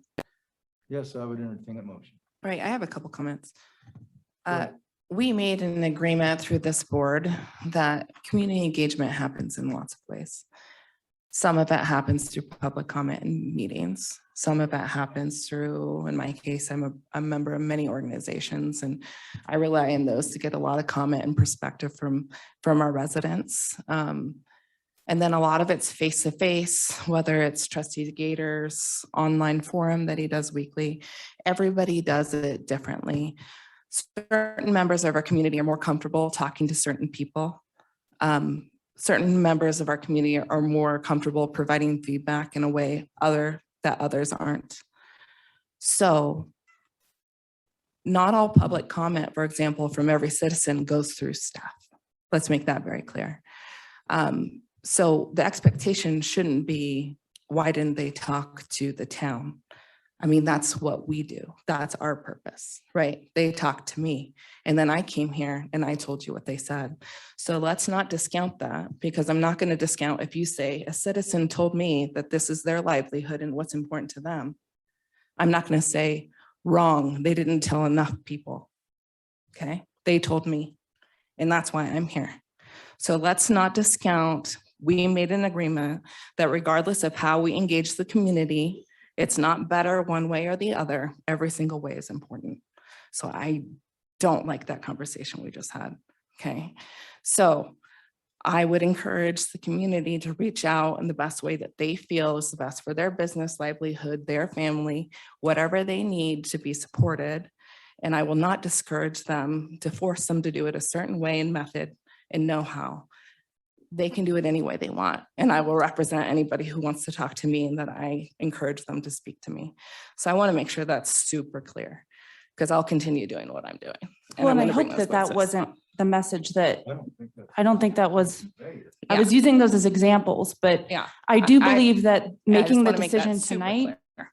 is Oh, not I in the agree. best interest of the community. I believe that they should have a longer opportunity to provide input and think about the impacts that this decision tonight that we were presented to possibly have Yeah, could impact them. So I agree. thank No. you. I wasn't trying to specifically say that that's the only method. I think that it was trying to provide an opportunity that I like receiving that feedback personally as a trustee through that engagement Google form on the town website. Because then I know that all of my other fellow trustees have received the same information. Yeah. Because I appreciate that citizens are more comfortable speaking with one trustee or another. Mm. But sometimes details get lost in that translation or things get left out. So when we have an opportunity to have that information collectively, it's helpful. So I appreciate all of the trustees who bring the comments and concerns that they receive from citizens to the board and share them here in the public meeting for everybody to be able to take into consideration equally. Can I make a recommendation? Let's revisit this in our board report, because I do have a couple of things I'd like to chat about, but let's get through the items on the agenda and we can chat further if needed in the board report. We have the motion to table this thing? I ask for permission. Yeah. I would like to make a motion that we table Resolution 31, 2021, a resolution establishing non-residential water charges for Wellington Water Enterprise water utility use until the next regular Board of Trustees meeting.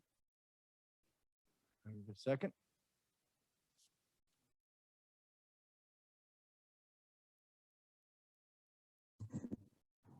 If there's no second, it dies. All right, so I personally would like to see this done out of respect to the mayor's requests that we do have the entire board here to vote on this matter. I will second this. Take a roll. Trustee Gator, Yes. trustee Kenny, No, and the reason why is I will not be present at the next meeting that was mentioned in the motion, so that's why I'm saying no. trustee McDonald, Yes, Mayor Hammond, Yes. Okay, let's move on. Next item, this is Wellington Main Street Sign and Awning Grant Program request to waive the planning department fees. Hi, everyone. It's me again, Patty Garcia, Town Administrator. So this is, as you know, there's a sign and awning grant program being run through the Wellington Main Street program, helping to improve the image of downtown Wellington, and all businesses within the Main Street area. In your packet, I attached the grant program, which provided the Main Street program area, which is not just down Main Street, but encompasses quite a bit of Wellington, Colorado. As part of the economic development incentive, it's developed this grant fund to assist with the purchase of new signs and awnings installed in downtown buildings. To be a good partner in this, the town has talked with Main Streets about what we could do to help incentivize and help ease the burden of this sign grant program. And the one thing that we can do is not charge our planning department fees. The permit issuance, it would be $25 for each applicant, and the sign permit would be $30 for each applicant. So it would be a total of $55 that would be waived administratively for participants who are in the program. There would be no waiving of fees of like use tax, things like that. That would take a lot more work and a lot more administrative work on our end, but the waiving of the planning department fees are really simple.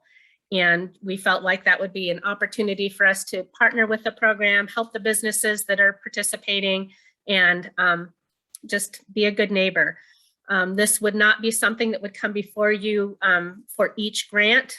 That would be incredibly time consuming to come and ask you to waive each applicant, but more it would be come to you as a report in the weekly report that gets sent out saying, this business applied, or, these businesses applied and we waived their planning department fees for the grants of $55 each. So you would get a report out on what grants we waived or what fees we waived.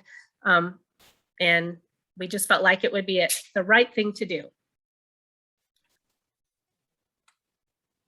And I would entertain any questions. Start on this side, Trustee McDonald. Got anything? Ms. Garcia, to date, can you tell me exactly how much in in-kind services the town has contributed to the Main Streets program? I do have that. Hold on. I don't have it right with me though. Hold on. Let me see. If Bob is there, he might be able to answer too.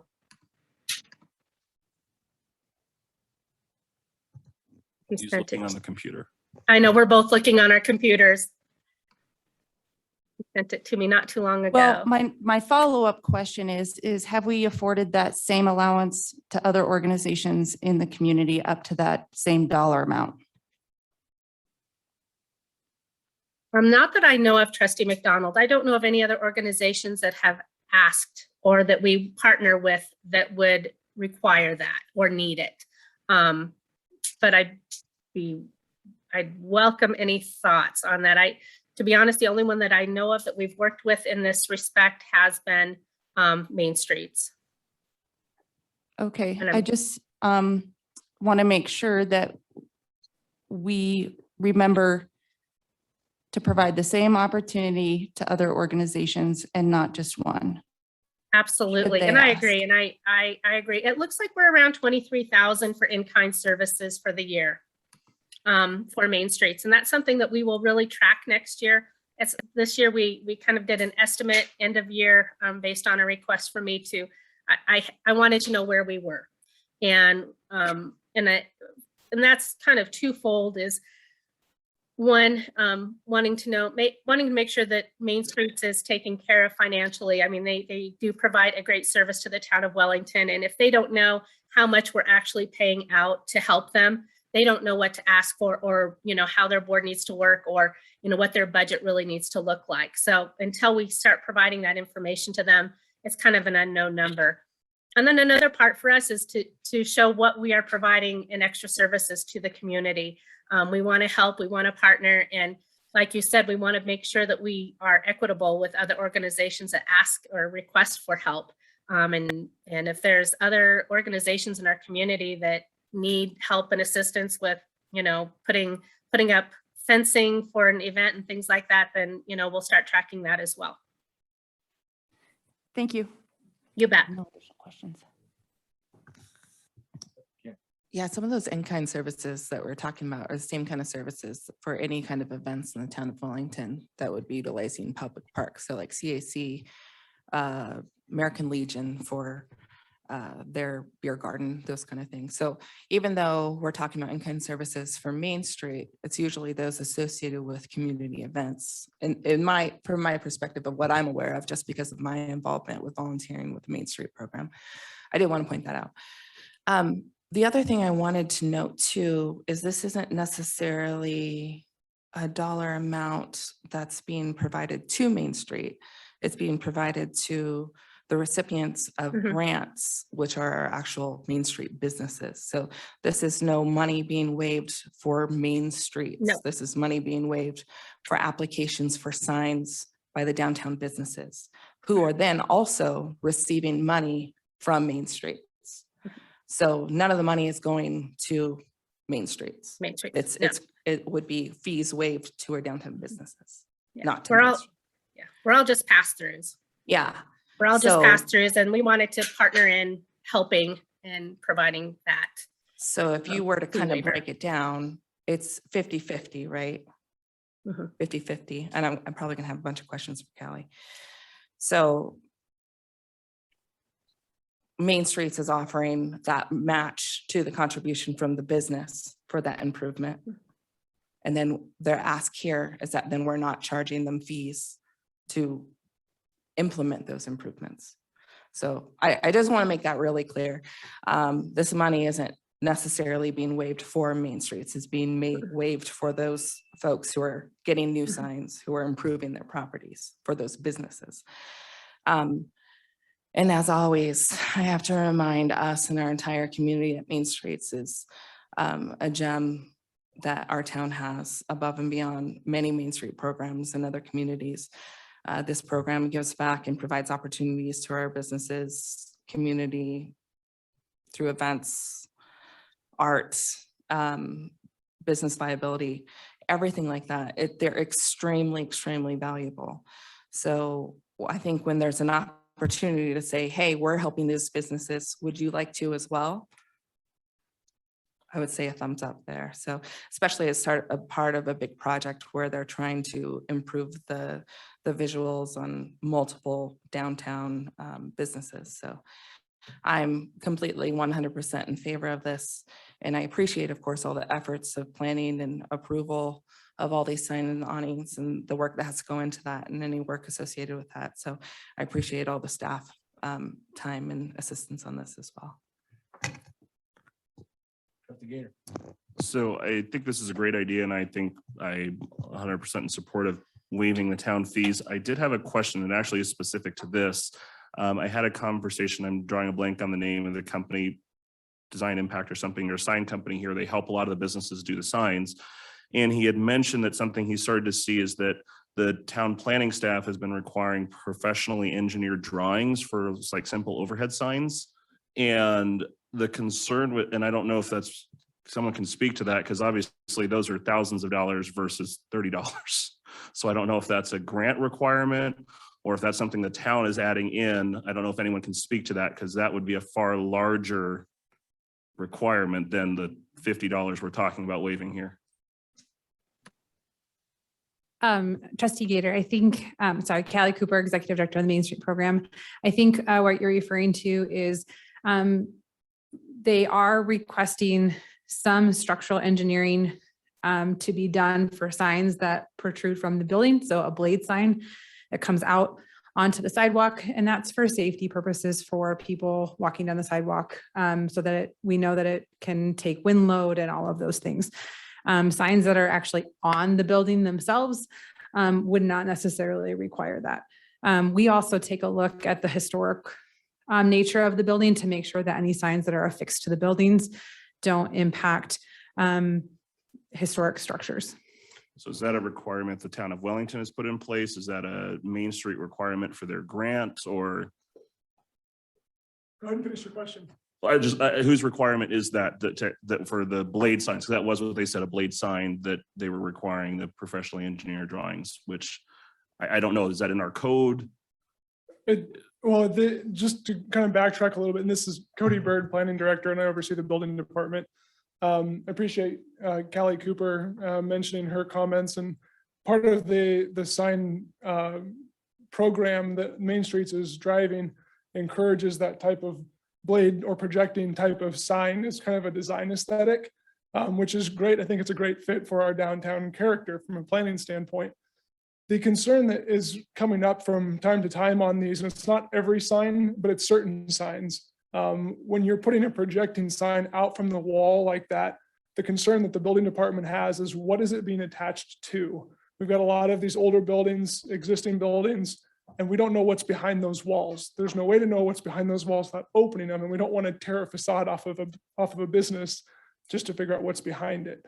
We've talked with a couple of engineers and they agree with that. When you put a sign that projects out over a public way and it's attached to that building, it's taking wind and snow loads, and it's more than what that wall could have been designed to handle.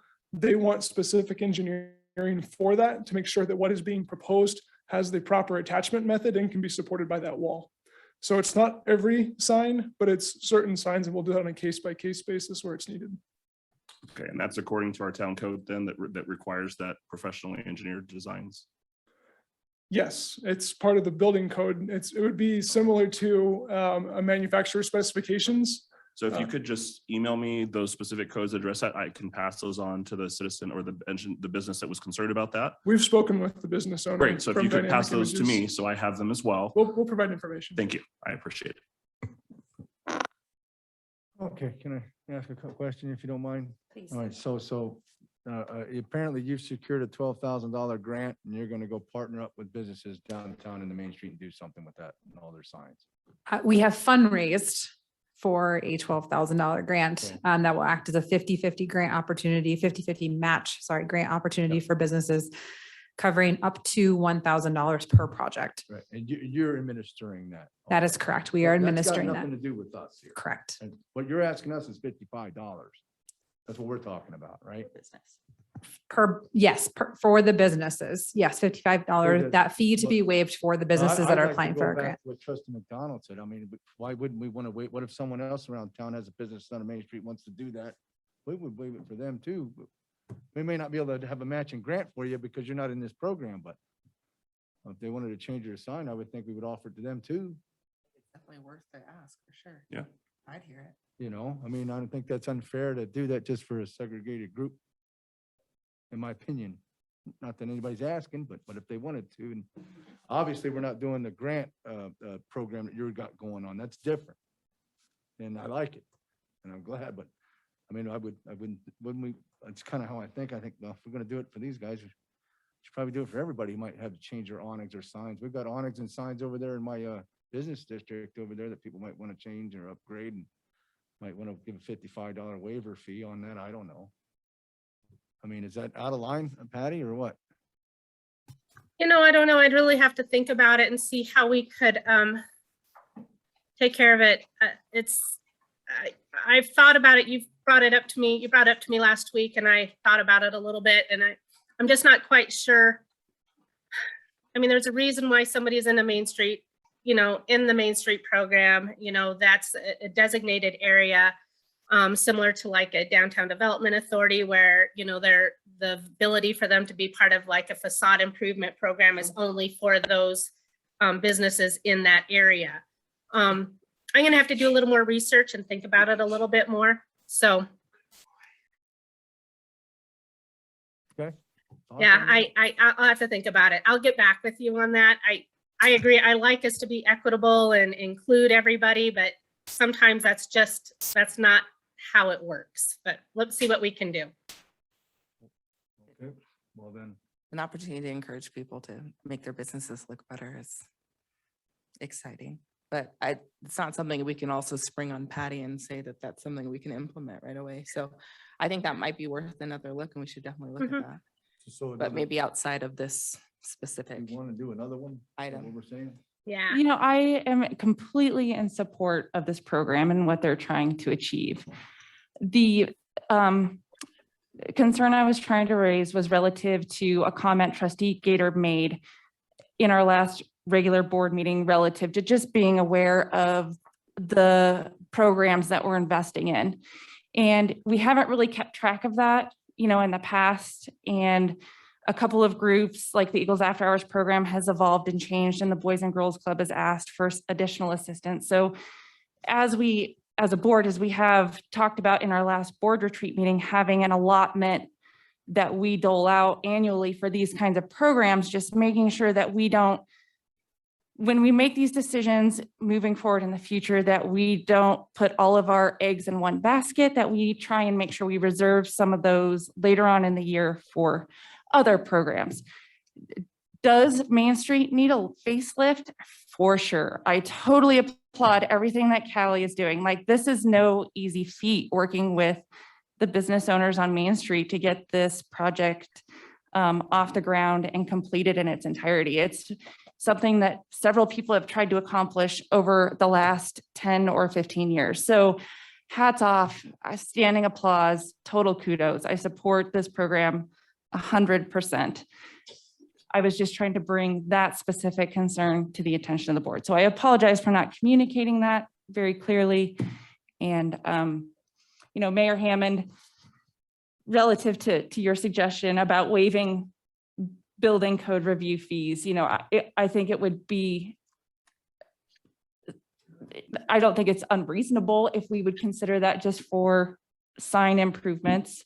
You know, I don't think that, like Patty mentioned, it's necessarily a good idea completely across the board, but on a case-by-case basis, I think, I don't know, maybe the planning department has the ability to make that kind of discretionary decision-making based on the decisions that we're making tonight. I don't know exactly, but I look forward to hearing about how we can work through this and really trying to not just give a facelift on the eyebrows of town, but on the whole face. So if I'm understanding it right, we like what we see here. We just maybe might want to explore additional down the road here, you know, for everybody else. I mean, right? Yep. Okay, so I think we can open this up for public comment at this time, right? All right, let's go ahead and listen to the public. If you'd like to come and weigh in on this potential grant program and request of waivers. Anyone from public?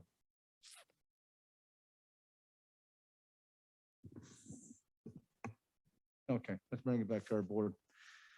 Let's go ahead and entertain a motion to approve the Wellington Main Street Sign and Awning Grant Program, the request to waive the planning department fees on the signage. I'll make the motion to approve the Wellington Main Street Sign and Awning Grant Program request to waive planning department fees. Second. Roll call, please. Trustee Gator, Yes. trustee Kinney, Yes. trustee McDonald, Yes? Mayor Hammond. Yes, okay, motion passed. And we're gonna circle back and see who else needs some fees waivers, right? Patty? Yes, sir. We will work on that. Yeah, All right, what, guys, you let's know, move on I can just throw it all up in the air and whatever falls first, that's what we waive. I mean, I don't know. Okay, let's get these reports going. Town attorney, anything? Mayor, if I could interject real quick. Can we please make sure that the board's request to staff is noted in the minutes that this is going to be revisited, please? That's Yes, my only in the request. minutes, please. Okay, anything, town attorney? How about an announcement? I've been away for a couple weeks, had a baby boy. We decided on Miles as a name, not Troy, but he's doing great. So it's also nice to be back. I was planning on bringing to the board tonight a MOU from the Attorney General's office regarding funds from the National Opioid Settlement.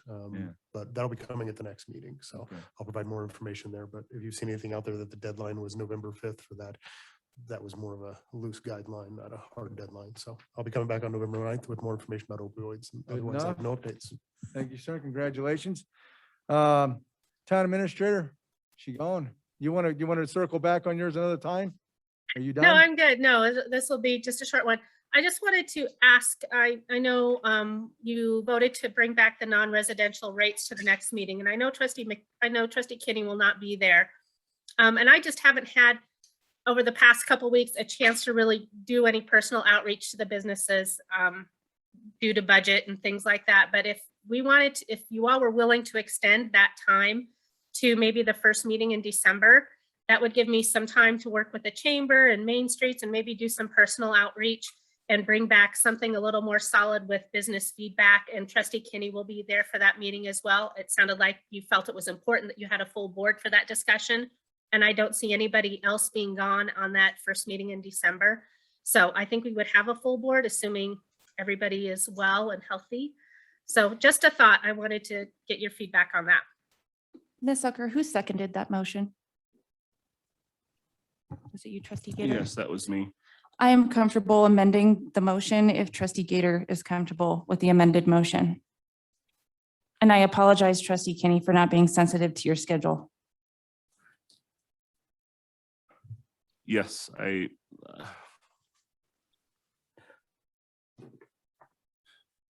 it's frustrating to me that we are a year in on this. We still have not done this and we keep pushing it off. But yes, I am willing to accept the extension to the December 14th. And I would ask that we don't keep tabling this. So I personally have made plans to try and go away that weekend that will be cut short so I can be back here for that meeting. So I know that there are a lot of things that happen, but we need to not just keep tabling things. So I am willing to forward that to the December 14th meeting so that we can have the whole board potentially here. And to kind of go off of that, that motion has already been completed, so we could table that item at our next meeting to the first meeting in December. Sure, or we could, would it be possible that we have some of those discussions but not make the decision until the following meeting in December? Is that okay? I could put together a presentation for sure, updates at the next meeting, and then you could just table it again if you would like. Thank you for the recommendation. I'm comfortable with that. Okay, so we're gonna move it at the next board meeting. That's our intention. So we get time put in on it and get our other 3 trustees in on it too. And it's important. You want to have everybody input. I've been here before. The reason why I'm doing this or support it because I've been here before on a very important thing, and you had 4 trustees and it didn't pass, and it was very difficult to overcome it later, with the procedure. You want everybody here. Okay. Okay. Here, before we move on, I'd like to introduce a new employee, if that's okay. Sure. Stephanie Anderson, if you want to come on up to the podium. Stephanie is our new Human Resources Manager. She started in August. We are very fortunate to have someone of her caliber. She came from the city and county of Denver, and she's already made a fantastic impact on our town and our organization. So if you want to say a couple things. Hello, everybody. I've met a couple of you and I can't wait to work with you and support this town more. I'm really excited to be here in Wellington. As Kelly mentioned, I'm from the city and county of Denver and really excited for the future here. Don't we got an evaluation going on, right? Yes. Okay. I'll be in touch with you. You're gonna get in touch? Okay. Yes. I don't want to lose that. All right, thank you. Welcome aboard. All right, anything else? No. Good. Board reports? I just note we had under Town Administrator Wellington Main Street third quarter report. Was that just in the packet or was Ms. Cooper planning to speak to that? I don't know either way. I'm good either way. I just didn't know. So For the sake of a very long meeting, we decided to just put the report in your packet, and I do not have a presentation tonight, but if you have any questions, I am here. Okay, no questions. Thank you very much for all you do. Board reports. I got nothing. Go vote. So the only thing that I did want to speak to was a little bit is our discussion earlier in regards to how public comment is handled. And I don't know if we need to come back and have a board retreat on that again or whatnot. I understand completely that there are different avenues that people bring public comment to the board, and I think that's absolutely appropriate. What I do have an issue with is when we start beginning to bring things like this as a life or death must happen, but it's only been shared with one person. And when citizens bring concerns to me, I will mention to the board, I've heard this consideration raised. Can we get more information? But when someone is saying this needs to change, I ask them to put an email together to me. And then I put that email out to Ms. Garcia and then ask her to pass that to the rest of the board. So it doesn't become, well, I've heard from these citizens, but I've heard from these citizens, because then we become a situation where, you know, I say, well, I've heard from 15 businesses and you say you've heard from 17 businesses, and then, but I've only heard from these 15, and you've only heard from those 17, and everyone else is left just wondering, okay, well, what is what? And so I think that for me as a trustee, where I see my job is that if there's something that's a huge major problem, that I need to have that person put that in writing for me so that I can then pass that to the rest of the board. So everyone has the exact same information that I have. Now, when it's just, hey, these are things I have concerns with, those are no problem for me saying, hey, board, here are things people have concerns about, we should keep in mind. But when it's saying we need to drastically alter decision based on what I have heard, that needs to be information that is readily available to every member of the board, is kind of my thought process on that. So it's not saying if they don't feel comfortable coming and speaking public comment, I get that, but they can still write an email to the trustee they're comfortable with, and that trustee can share that information with the rest of the board. So I did want to kind of clarify on that, where my concern lies. Okay. Fair enough. Anything? Nope. Okay, I'm good. Thank you for a good meeting. I think we got a lot going on, a lot more to get through. We got a lot more to get through. All right, having no more further business, can I get a motion to adjourn the meeting tonight? So moved. All in favor? Aye. Thank you, folks, for coming.